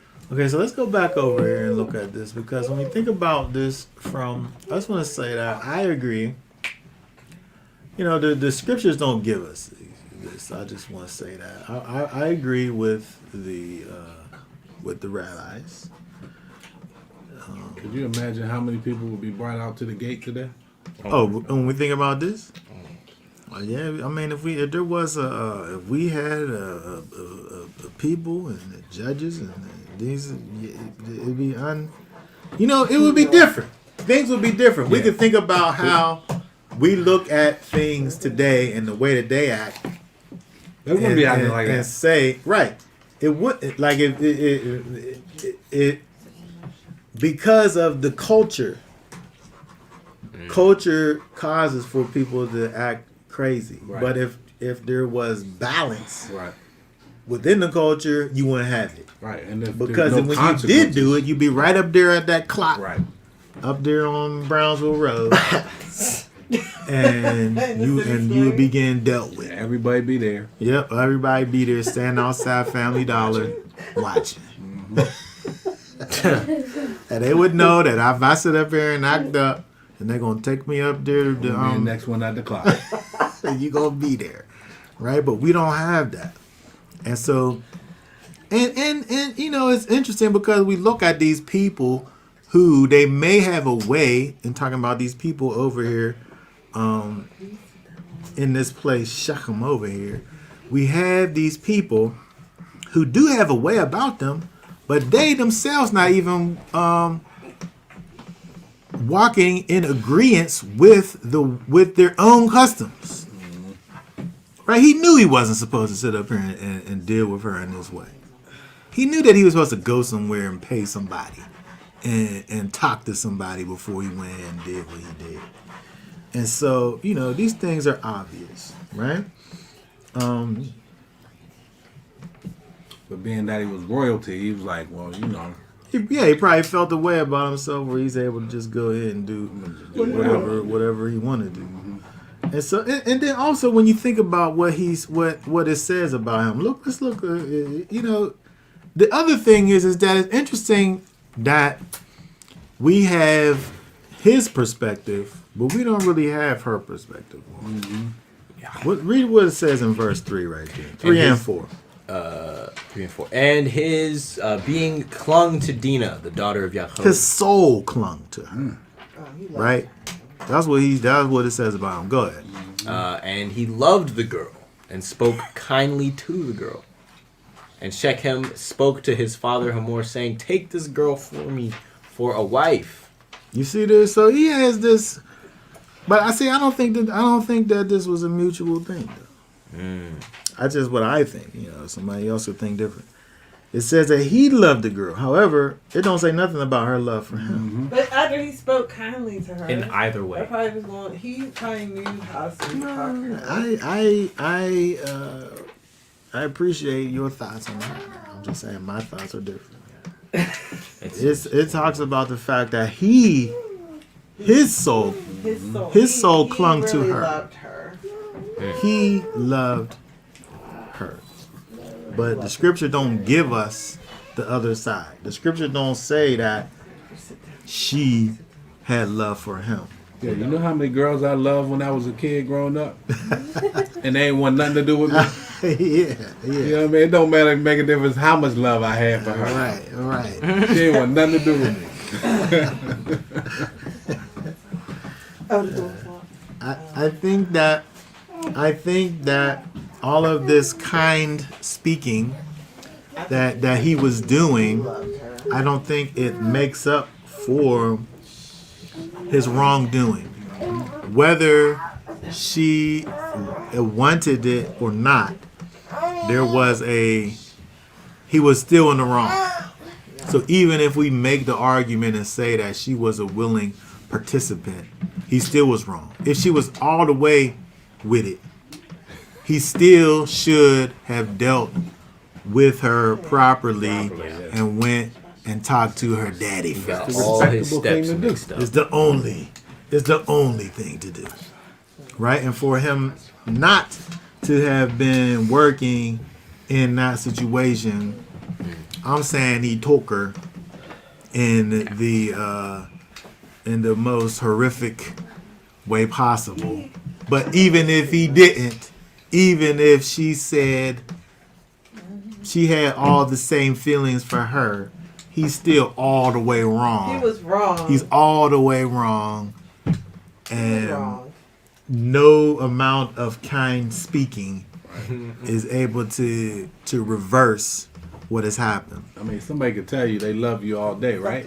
But they keep robbing you, or they keep stabbing you. Like, Yeah. I love you. Or you know what I mean? So Yeah. But I think he had The whole he had- thing has- he had it's been- poetry for her. Did he though? He had he. Where's that he- at? Pull that up for his me. Let me see soul clung. He totally was in love with her. He was Yeah, David. infatuated. that with sounds her. like a stalker. Oh my goodness. That's how they be. Yeah. All them after school specials You know what I'm be saying? like that. When you watch them, that They guy that. don't even have. They probably don't even come on air anymore. No, they're back in the day. You know, the after- 80s. I remember that after school special. You watch some things and they had this delusional guy who, in his mind, he found a new girlfriend, but she's just totally distraught. Right? They got that from the Bible. I mean, you seen all the movies where the guy would have the pictures of the girls on his wall. Right, like He'd be looking out his Infatuated. window with the camera. He loved her. That's scary, love. Exactly. I don't know. This is an interesting thing that I think that I know, because the thing about it is what's wrong with y'all women. well, you can't say all of us because Shula's on That's your the side. That's the nurturer now. That's this all, fairy tale, Prince Charming, thing that's it's, oh, he loved her so much, oh, his soul just, oh, it's so wonderful, blah blah blah, but he's out of bounds. He Like, was and out so of and so bounds. as soon as he get out of bounds, anything that he do out there, once you run out of bounds, you can't be the first one to tackle the person. Right? Even the football know that. Right? Once you get out of bounds, you can't come back in. Right? And so there's rules to the situation, right? And this emotion, all of this lovey-dovey thing, we got to throw that out the window. Right? And so I'm saying that either way, it could be that. You can have it. Okay. It was consensual. But it was wrong though. Right? Which throws away any type of consensuality that could potentially have been involved because of the inordinance of the action. He needed to go to the daddy and deal with him. Don't even think about. He robbed the daddy. Yes. Don't think about my baby. Right. Unless you come talk to me first. Period, point blank. And so he goes outside of that, and it's no good back. There ain't no get back. How you supposed to come back from that? Let's see what these comments say. The last verses of okay, see? Okay, now this is what you talking about over here.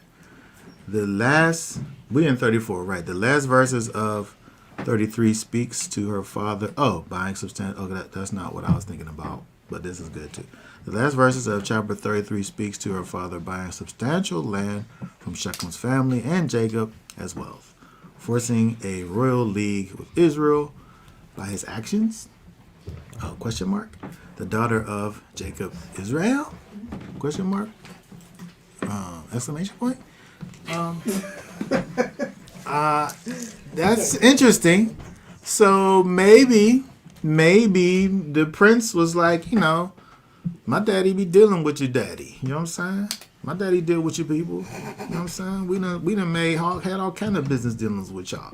You know what I'm saying? Maybe he felt a little more comfortable than he should have because of these different dealings. But what I was thinking about from the end of the previous chapter, if I could find my cursor. If we go back over here, let's see.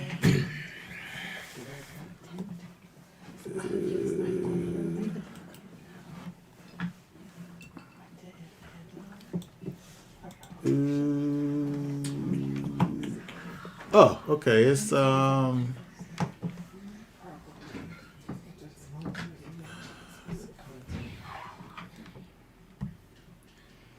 18. Read verse 18 right there.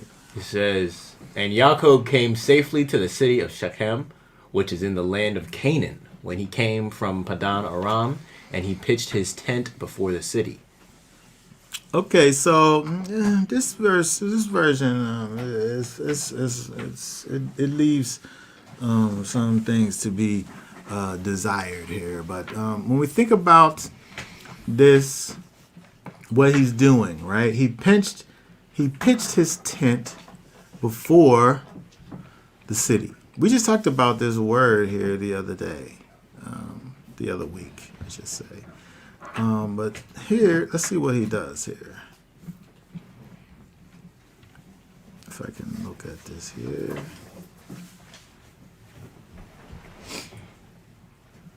Panim. He pitched his tent in the face of the city. When we talked about this word panim in terms of the Most High, we want for the Most High to turn his face towards us, right? When we want to deal rightly with someone, we turn our face to them. Panim. They essentially had a view of the city. Like, say, for instance, maybe they lived up in, I don't know, Mount Washington. Like, he's going to say Mount Washington. And you have this wonderful view of the city, the nightlife, and all that goes down in the triangle at the confluence of the two rivers coming in to one. You have this,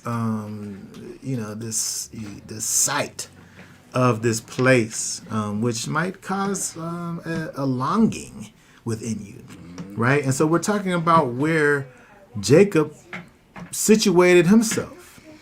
Where he overlooks this place, Shechem, this place, right? And he may have potentially caused a yearning in maybe he had it. That's why he put himself there. And maybe he causes that within Dinah, where she looks down, oh, what's happening down there? What are they doing down there? I just want to go down there and see. And her naivete just got her caught up, right? And so at some point, because of the situating of Yaakov and his dwelling place, he caused for this outside influence to creep in to his situation, where she wanted to go down and see what was going on with the daughters. And she wasn't ready for what she found down there. And she was left unprotected. She shouldn't have went down there. But I feel like she was set up, though. Well, because of where he put that tent. Yes. Yeah. I feel like she was set up. I I feel like he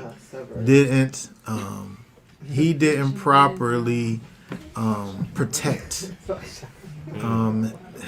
the influences that came into the life of his daughter, where she felt that she lacked and had to go and find over there with these strange daughters, and one thing leads to another, and there you have it. Do you think? Go ahead. Do you think that Adam and Eve was set up? I think that there was opportunity that we see in the garden, but I think the difference is that if I have an overabundance of whatever I can ask or think of, and there's this one thing that I'm forbidden to have, I feel like that's not the same as this. But to think about that some when you think about if I have whatever I can think of, and then there's just this one thing. That's In just the midst. that's just Right discipline. in the middle. That's just discipline. And I that's think what I that is think. that one needs to be able to have. If I got 100 things and there's just one thing that I can't have, who cares about the one thing? Right. I think that's the common thread throughout the scripture is that, you know, the Most High wants us to be able to see these things and still choose Him. That's right. You know what Yeah. I mean?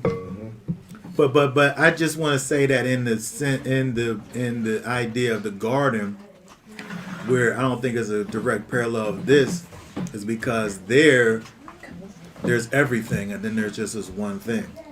But Jacob and his people coming out, they really are this sheltered group where he's just beginning his situation. He's at the foundation of his thing, and where they literally come out from Laban and his situation, and they're essentially going out into the world for the first time. And so he's like this old country boy coming out, and it's the big city Shechem over there that he sets his place in the face of. And I feel like it's kind of like over there is like it's over there, and you know we just came from the outhouse from Laban's house, right? And then there's over there Shechem. Wow. And the daughter, she just can't even believe it because she don't know anything. We don't even hear about her. What is she? How old is she? She don't know anything. I want to go see what these daughters are doing. What are they? What do women do? I don't even know. No. That's what I'm saying. No. What do we have over here? What's this say here? If thy daughter be shameless, keep her in straitly, lest she be overtaken by overmuch liberty. I think that what I see with Dinah is the fact that this happened. This is just my thoughts on the matter. This happened. She wasn't protected properly. Her mind wasn't protected properly. She thought that she had to go over there and be with them people and find something over there. And she had to leave from what she had, or whatever that was. We don't even know.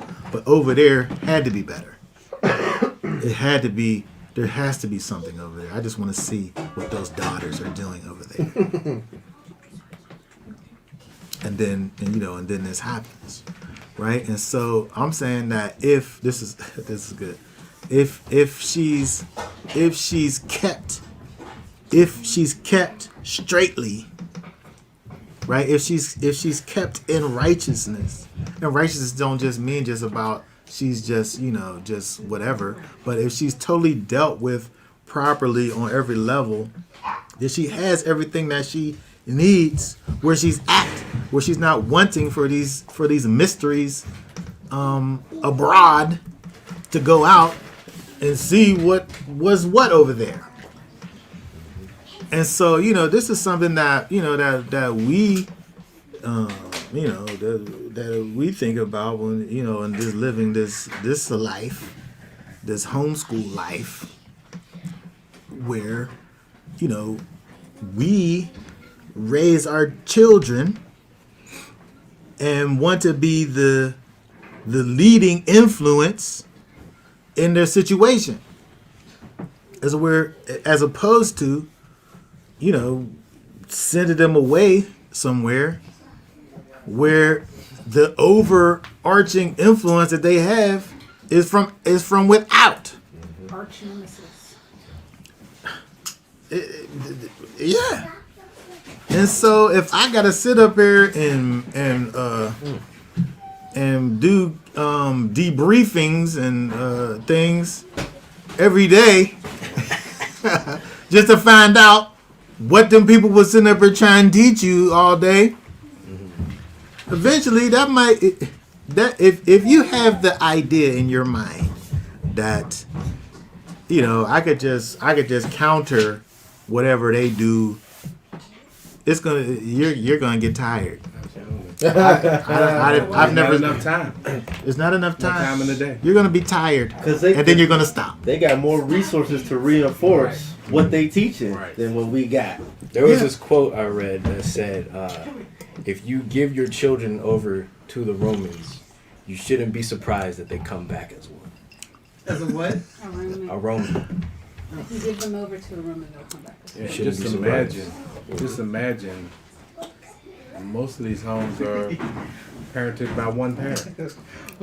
Where you hearing So this thing? there's no man. There's no guard in the house. Yeah, Whatever I'm doing is the Yeah. Okay. yeah. I mean, I probably said this a million times, but coming up among the people that I in my age group that I kind of grew up around,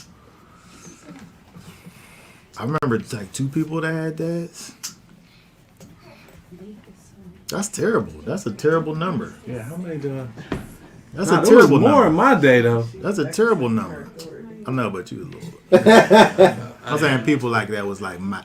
I know. Like, Yeah, you came up and when things started to get bad. Well, That's a terrible number, though. That's a terrible number. Absolutely. They were fast today. I mean, I was in school. I'm in the school, and they just have like signs up. Right now it's just this. I hate to say it's mostly the pride stuff, but signs up in the classroom at the front of the classroom. Teachers wearing t-shirts probably. There's buttons that they wear. Yes, and so it's like in the hallway, the stairwell. Steps. I've seen you colored steps. Yeah. Run up the steps. Love is and love. if you want crazy. It's to, everywhere. and then they say there's a number you can call that you could come out to, Wow. and you don't have to talk to your parents. Hold on, you in middle school, I'm ain't in you? middle school. Wow. This is signs a on the middle school. wall. There's signs in the Oh, classroom. hey man, Where you look up I at the know it's board. bad. It's Where that you bad. look That's up how at bad it is. the I school know it was board. the- When you sit down, you're looking at the school board. In my 6th grade math class that I go into, she got this pride thing up there. And I'm just like, I'll take a picture of it What next was it, time. 11? I mean, Yeah, take pictures. You should be going in with That's a camera unbelievable. anyway. But No, it's like, like, doc, this is like it's Psychological. It's a Yeah. psychological thing. Right. And then like even in the room where I tutor, it like says be you, and it's like all the rainbow stuff on it. Be you. that's crazy. And I'm just like, it's not Yosa. It's not like they don't even have to teach you something. Exactly. You mean in the class? In the classroom, Yeah, teacher they don't have just to sit up there and normalize say Yep. something. Normalize to it you. by just putting it everywhere. Yep. Just put it everywhere. Yeah. Yep. But they Make are it- teaching you. Who decided to put the signs up? That's what I'm. Somebody okayed it. Somebody looked at it and said, yes, we need that. That's the enemy. Not only because the kids aren't even learning anything in the class. So anyway. They're not even learning that anyway. Yeah. Well, it's kind of off topic, but the rebuttal to that is children can't choose who their parents are. So there's some children who have 2 mommies and That's 2 true. daddies, That is true. and their efforts in trying to be inclusive Include is those just families. it's a spillover. Yeah, so it's a really, because my sister talks about, Yeah. she's a teacher in New York, so you know it's crazy in New York. She actually Whatever's did a- happening here is wait, crazier So in she New did York. real quick, she did a critical race theory project on her 4th graders, mind you. And at the end of it, all of her Hispanic children were saying negative things about Black children. And they're all about, Elder Christian Hiskey's like Selah's complexion, because I had her verify. And she said they all thought they were white. They didn't want to associate with being Black. So I'm just saying, I'm just adding to the craziness of what's You going mean the on. Hispanic people? The It's all Hispanic crazy. children. It's all It's crazy. just when you give them over, they can think anything. Yeah. Yeah. Like, When I went to the DR, you had some darker Dominicans that were asking me if I was white. I said, Asking what? you? yeah. That's what I was Like, confused. and they didn't understand why I was offended. Like, we were ready to fight. That's crazy. They calling you white, you know what I mean? That's Getting crazy. offended. They just teaching them anything, everything, and you handing them over your children. That debriefing that you was talking about, Moray, something's going to slip through the cracks. Yeah, because how can you keep that up day by day? You can't. You might be good for a month, 2, Stop. and even that I think is a lot. I just seen a There's video. stuff that I'm sorry. there's stuff that if you was doing that, there's stuff that the kid won't even know subliminally is happening. Exactly. Don't even know all the things to tell you about that's going on. It's Go no ahead. Go ahead. No, to your point, what you just said, I just seen on social media in New York. Stop. It was like a daycare. It was like 2 adults and about 15, 20 children. And on the street, parked in the street, was a healthcare vaccination clinic. And they had all these children lined up going into this truck. And then people was confronting them and asking them, do the parents know about this? And the people wasn't even being responsive to the people confronting them. But they had these kids lined up going into this health truck. I said, this can't be real. So yeah, you literally giving your children over for anything to be done to them in this society. Not even mental no more, it's physical too. Yeah. Yeah. And so I'm saying that when we look at the situation with Dinah, there is a level of responsibility that falls back on Jacob as the protector of his family to have done something to even have prevented this from even potentially happening, right? Because it don't say that she snuck away in silence. It just says that she went to see about it. She went to see the daughters of the land. It don't say that she in secret went and did this or that. And so when we think about that, what could be said then, I think, about Yaakov? As far as I'm concerned, he seems to be somewhat responsible, because silence is approval. Silence is approval. If I'm not saying anything against what you want to do, then it's fine. It must be okay. It must be good, right? It's no big deal. Because if it was a big deal, I would have said something about it. And so when we think about then now the actions of the brothers, where they're involved and in a place really that should really be the responsibility of Jacob, the brothers, they're acting in the role of the father. Look at let's see, 7. What is that? 7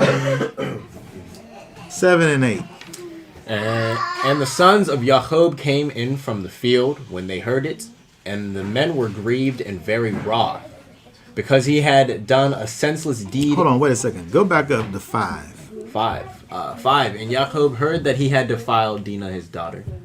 Now his sons were with his livestock in the field. So Jacob kept silent until they came. What in the world? Okay, keep on going. And Hamor, the father of Shechem, went out to Jacob to speak with him. Okay, so they went to go talk to Jacob. So Jacob's there, and then what happened? And the sons of Jacob came in from the field when they heard it. So they joined the party, and then what happened? And the men were grieved and very wroth, because he had done a senseless deed in Israel by lying with Jacob's daughter, which should not be done. Okay, so who was grieved? Was Jacob grieved? Was all the men that was there grieved? There was only men was involved in the conversation. So the men were grieved. Is that talking about all the men that was there? That's what you're letting them I know, but the Hamar, he wasn't grieved, but he was a man and he was there. You know, he was in on it. Sound like the sons of Jacob, the men of the sons I of feel, Jacob. I feel like I feel like the men here is the sons Yeah. that was there. I mean, this is totally just interjection on my thoughts, but I feel like that's what I feel like it's talking about over here, because they're the ones who take action. The ones who take action, the ones who stand up and did something about the situation, I feel like it's the men in this situation. They were offended. That was it. Jacob, he was ready to take the loss. Jacob, boy, and just to say, they ain't not calling them Israel over here. I'm just saying. Even though you did post all that last night. I'm just saying But they're not calling them Israel right He now. was. I mean, he had 12 sons, so he was fine. I'm not saying know. he was fine. I'm not saying that he was fine. I mean, I'm saying that he's he in was okay with violation. the situation. I'm saying that just because you got sons that could pick up the slack. Carrying something and picking up the slack is two different things. Not the same. Carrying something and picking up the slack is two Oh, different yeah, things. 11 sons. By all means. You're right. By all means, pick up the slack. Benjamin wasn't there.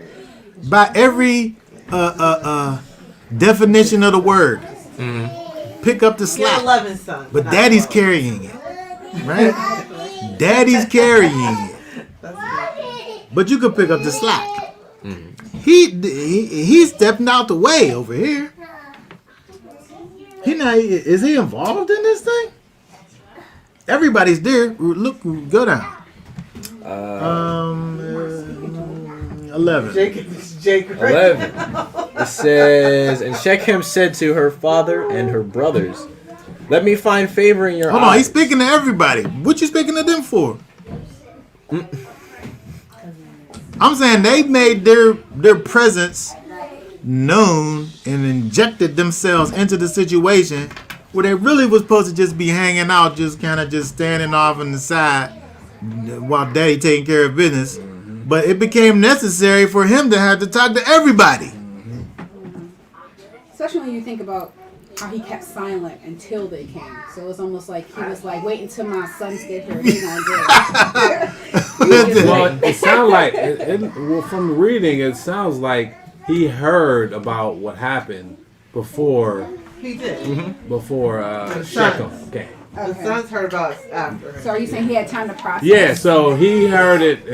He might have heard it from Dinah first, and then Shechem shows up. You know, he wanted to wait before he even, processed it to see what his sons was going to say. Yeah. I'm saying best case scenario, they need to just chill and just let daddy take care of it. Jake, right? You could just, you know what I'm saying, daddy got this. You know what I'm talking about? Y'all sit over here. I need They don't do well in that situation. I need for my hands to be involved. Y'all just go ahead over there and y'all chill. And say daddy gonna take care of this. You know what I'm saying? That's what was supposed to happen. But meanwhile, he probably sitting up there like, no, this is confrontational, so he's not even he's just like he doing something like this while the sons is like talking. He's probably like kind of hunched over a little bit. This ain't right. This ain't right. But so okay, huh? Not right now.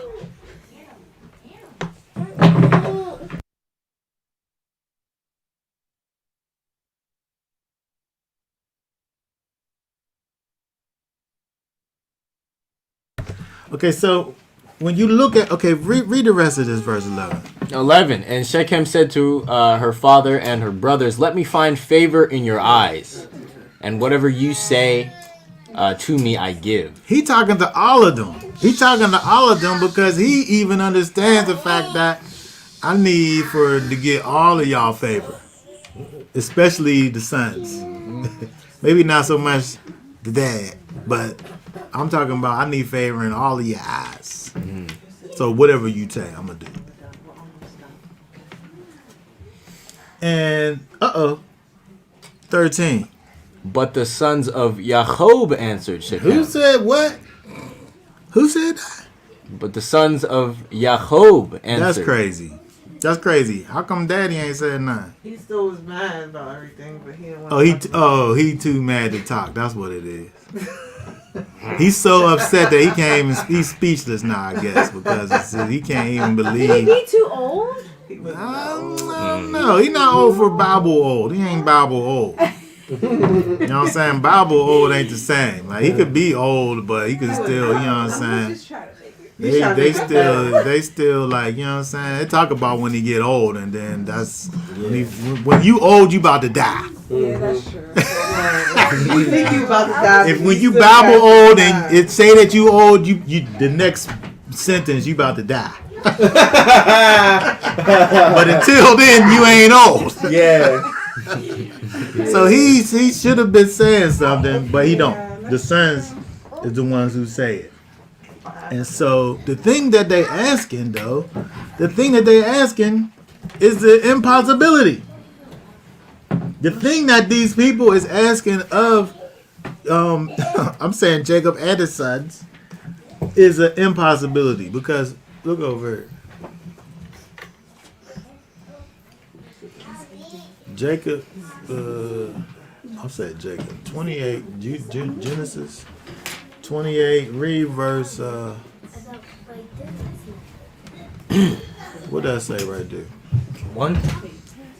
And Yitzchak called Yaakov and blessed him and commanded him and said to him, do not take a wife from the daughters of Canaan. Okay, these people over here is the daughters of Canaan. So you can't even take a wife. You can't even be with these people. Daughters and sons of Canaan. None of them. You can't just be with them. You can't be with these people. You can't mix with these people. You can't go and be with these people over here. These ain't the people over here. And so how you gonna sit up here? How you gonna here? Let's go back to something. It kind of reminds me when you teach your child something and they end up being more gun ho about the thing you taught them. So you understand the gray area. Not saying that there is gray area here, but then you try to like do something like, hold on. You said we can't do that. So I feel like that's the energy the sons is coming from. They heard something all their life, and it's just like, what? They should have been the reason that you even had to deal with Laban in the first place. Yeah. You could have just got a wife from the sons of the land. They should have been knew that these wasn't my people. What do 37 say right there? 37. And my master made me swear, saying, do not take a wife for my son from the daughters of the Canaanites, in whose land I dwell. You can't be with them people. We don't want to be with them people. So he shouldn't even pitch this tent near them people. Well, he shouldn't have pitched his tent in the face of those people. But since he did, he caused them people to be somewhat desirable in the eyes of his daughter, at least. But the daughter should have known too. She shouldn't even want to know what the daughters of the Canaanites is doing. But this is what I'm saying is that Jacob, I feel like he done made mixed signals over here. If I'm saying don't be with them people, why am I going to set my tent up in the face of them people? Well, Jacob, I'm saying Jacob done was so with that. there's a lot of ethnicities that come to America, and if you get to the bottom of what they tell their sons and daughters secretly is, don't you marry no black person. A lot of these cultures that come to America, they have a saying, don't marry nobody black. And that's like everybody around the world. Yeah, All of them. the daughters or sons reveal it later on. They're like, our moms and dad told us, don't You can marry anybody else, but don't marry no black person. Mm-hmm. So, you know, those... So they should have known. They should have Right. they should have known. Basically, yeah. They got the secret top. We just seen a couple of different verses where the secret top was. But for whatever reason, you know, the thing that is forbidden becomes the thing that is desired. Oh, but what I was saying is that even still, though, those people move amongst us.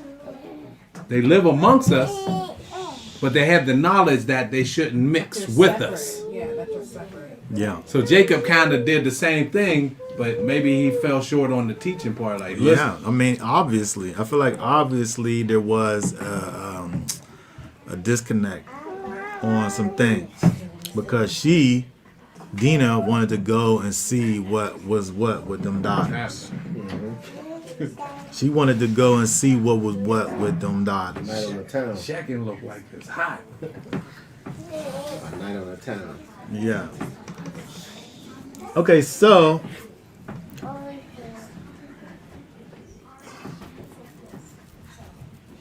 what do you see here? Jacob is Jake. I think Jay was making deals and doing business with the Canaanites as well. Oh, Yeah, they was. they definitely was. He definitely was doing deals, but them deals didn't include his babies. And so I think that's the situation over here. And so when we see that what happens with the where the sons had to come and step in and take over. It's interesting that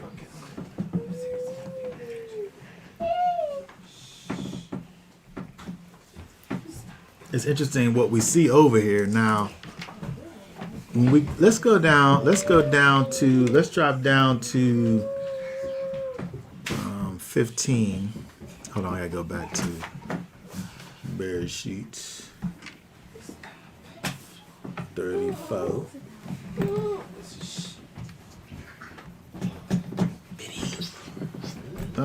Let's see, read 15, read down through 17. It says, only on this condition would we agree to you, if you become as we are, to have every male of you circumcised. Then we shall give you our daughters to you, and take your daughters to us, and we shall dwell with you and shall become one people. But if you do not listen to us and be circumcised, we shall take our daughter and go. Yes. Did you read 13? No, I started at 15. Wait, what 13? 13 is very important to What is that? to the concept.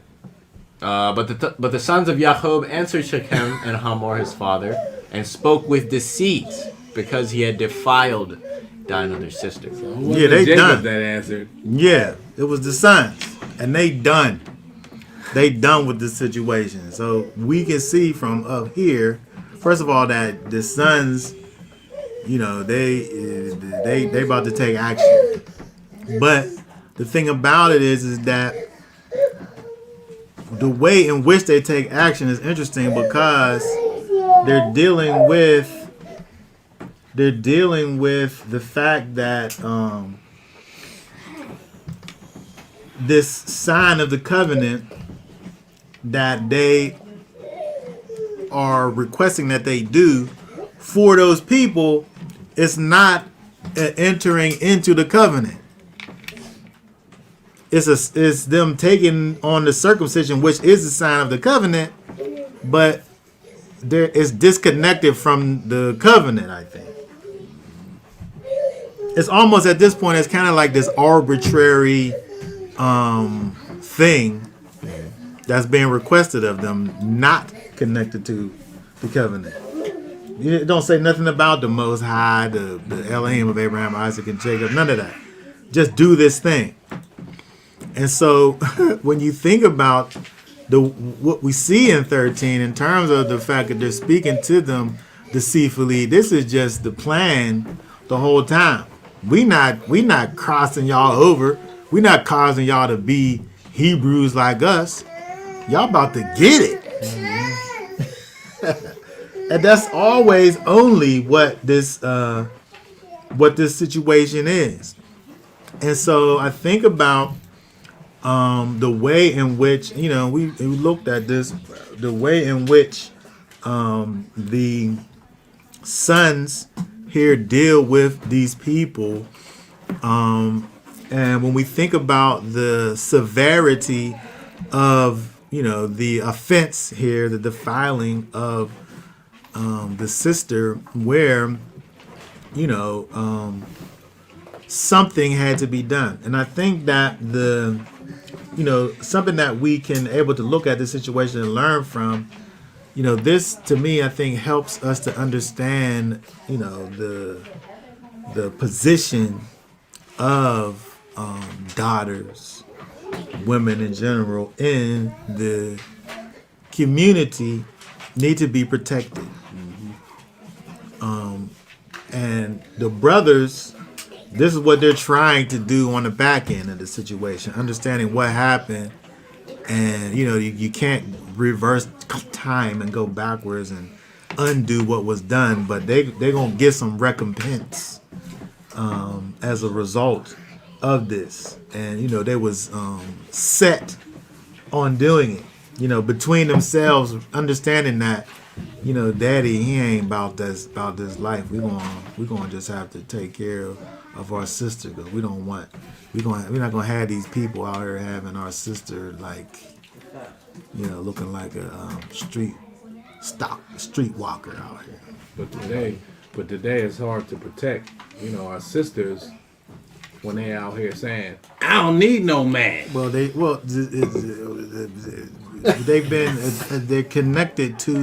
They're already connected to this culture Right. That's against us.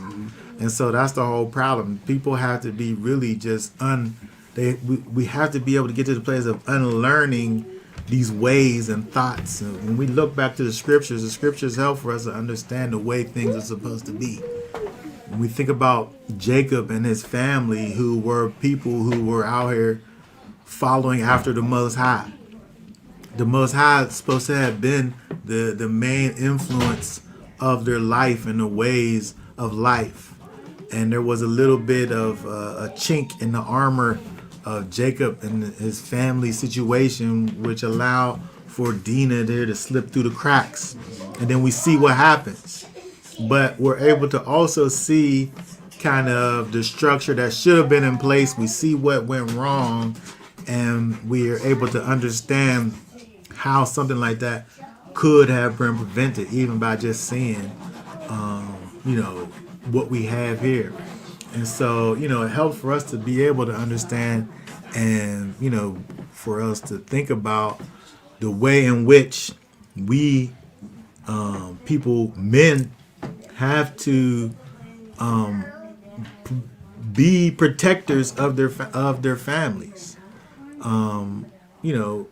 We have to be able to not allow these outside influences to come and infiltrate our situation, so much so that now those that are within are seeking without, for whatever reasons. Everything that they need should be from within and not without. And when those things get misconstrued, this is what we see, happening, as a negative results. And so we have to be, just kind of closing down, we have to know that, yes, we are different. We're not like those people over there. But at the same time, we have to understand, that this way is a blessing. That way over there actually is a curse. And even though looking at it, it may seem like the good is over there, and this is the hard, vigorous, laborious thing on this side, understanding that nothing that's good comes easy. Nothing that's good comes easy. Everything that's worth something, it takes something in order to get to that place. It's a trade-off. Equal exchange. I don't want to buy. If I buy something just because it's cheap, I also know that it's disposable. It's gonna break. Yeah. I know it's disposable. Not quality. I stay at Harbor Freight. I stay at Harbor Freight because I know that it's cheap, and if it breaks, I'll just get another one. Yep. No big deal. I'll just get another one. I don't value it because I don't pay nothing for it. But that thing that I value, I almost don't even want to use that thing. It's so precious that I don't want to break it. But we have to understand that this thing that the Most High set up for us is something that is precious. It has to be protected, and it's a sacred thing. But it don't come easy. The thing comes with a great labor and high intensity and sacrifice. But I don't even want that microwave thing. Get that thing away from me, that quick 2-minute drop in boiling water thing. I don't want that. I want that slow roasted thing that takes time. And so this is something that I think that we see with looking at Dinah in this situation where, looking outside for, whatever nameless thing is out there and desiring that thing. We have to have that great desire, and we have to, feed on faith, right? Feed on steadfastness and security. And, those things are only found through Messiah HaMashiach. Okay, so does anybody have any thoughts, question, comments before we go ahead and be done here for today?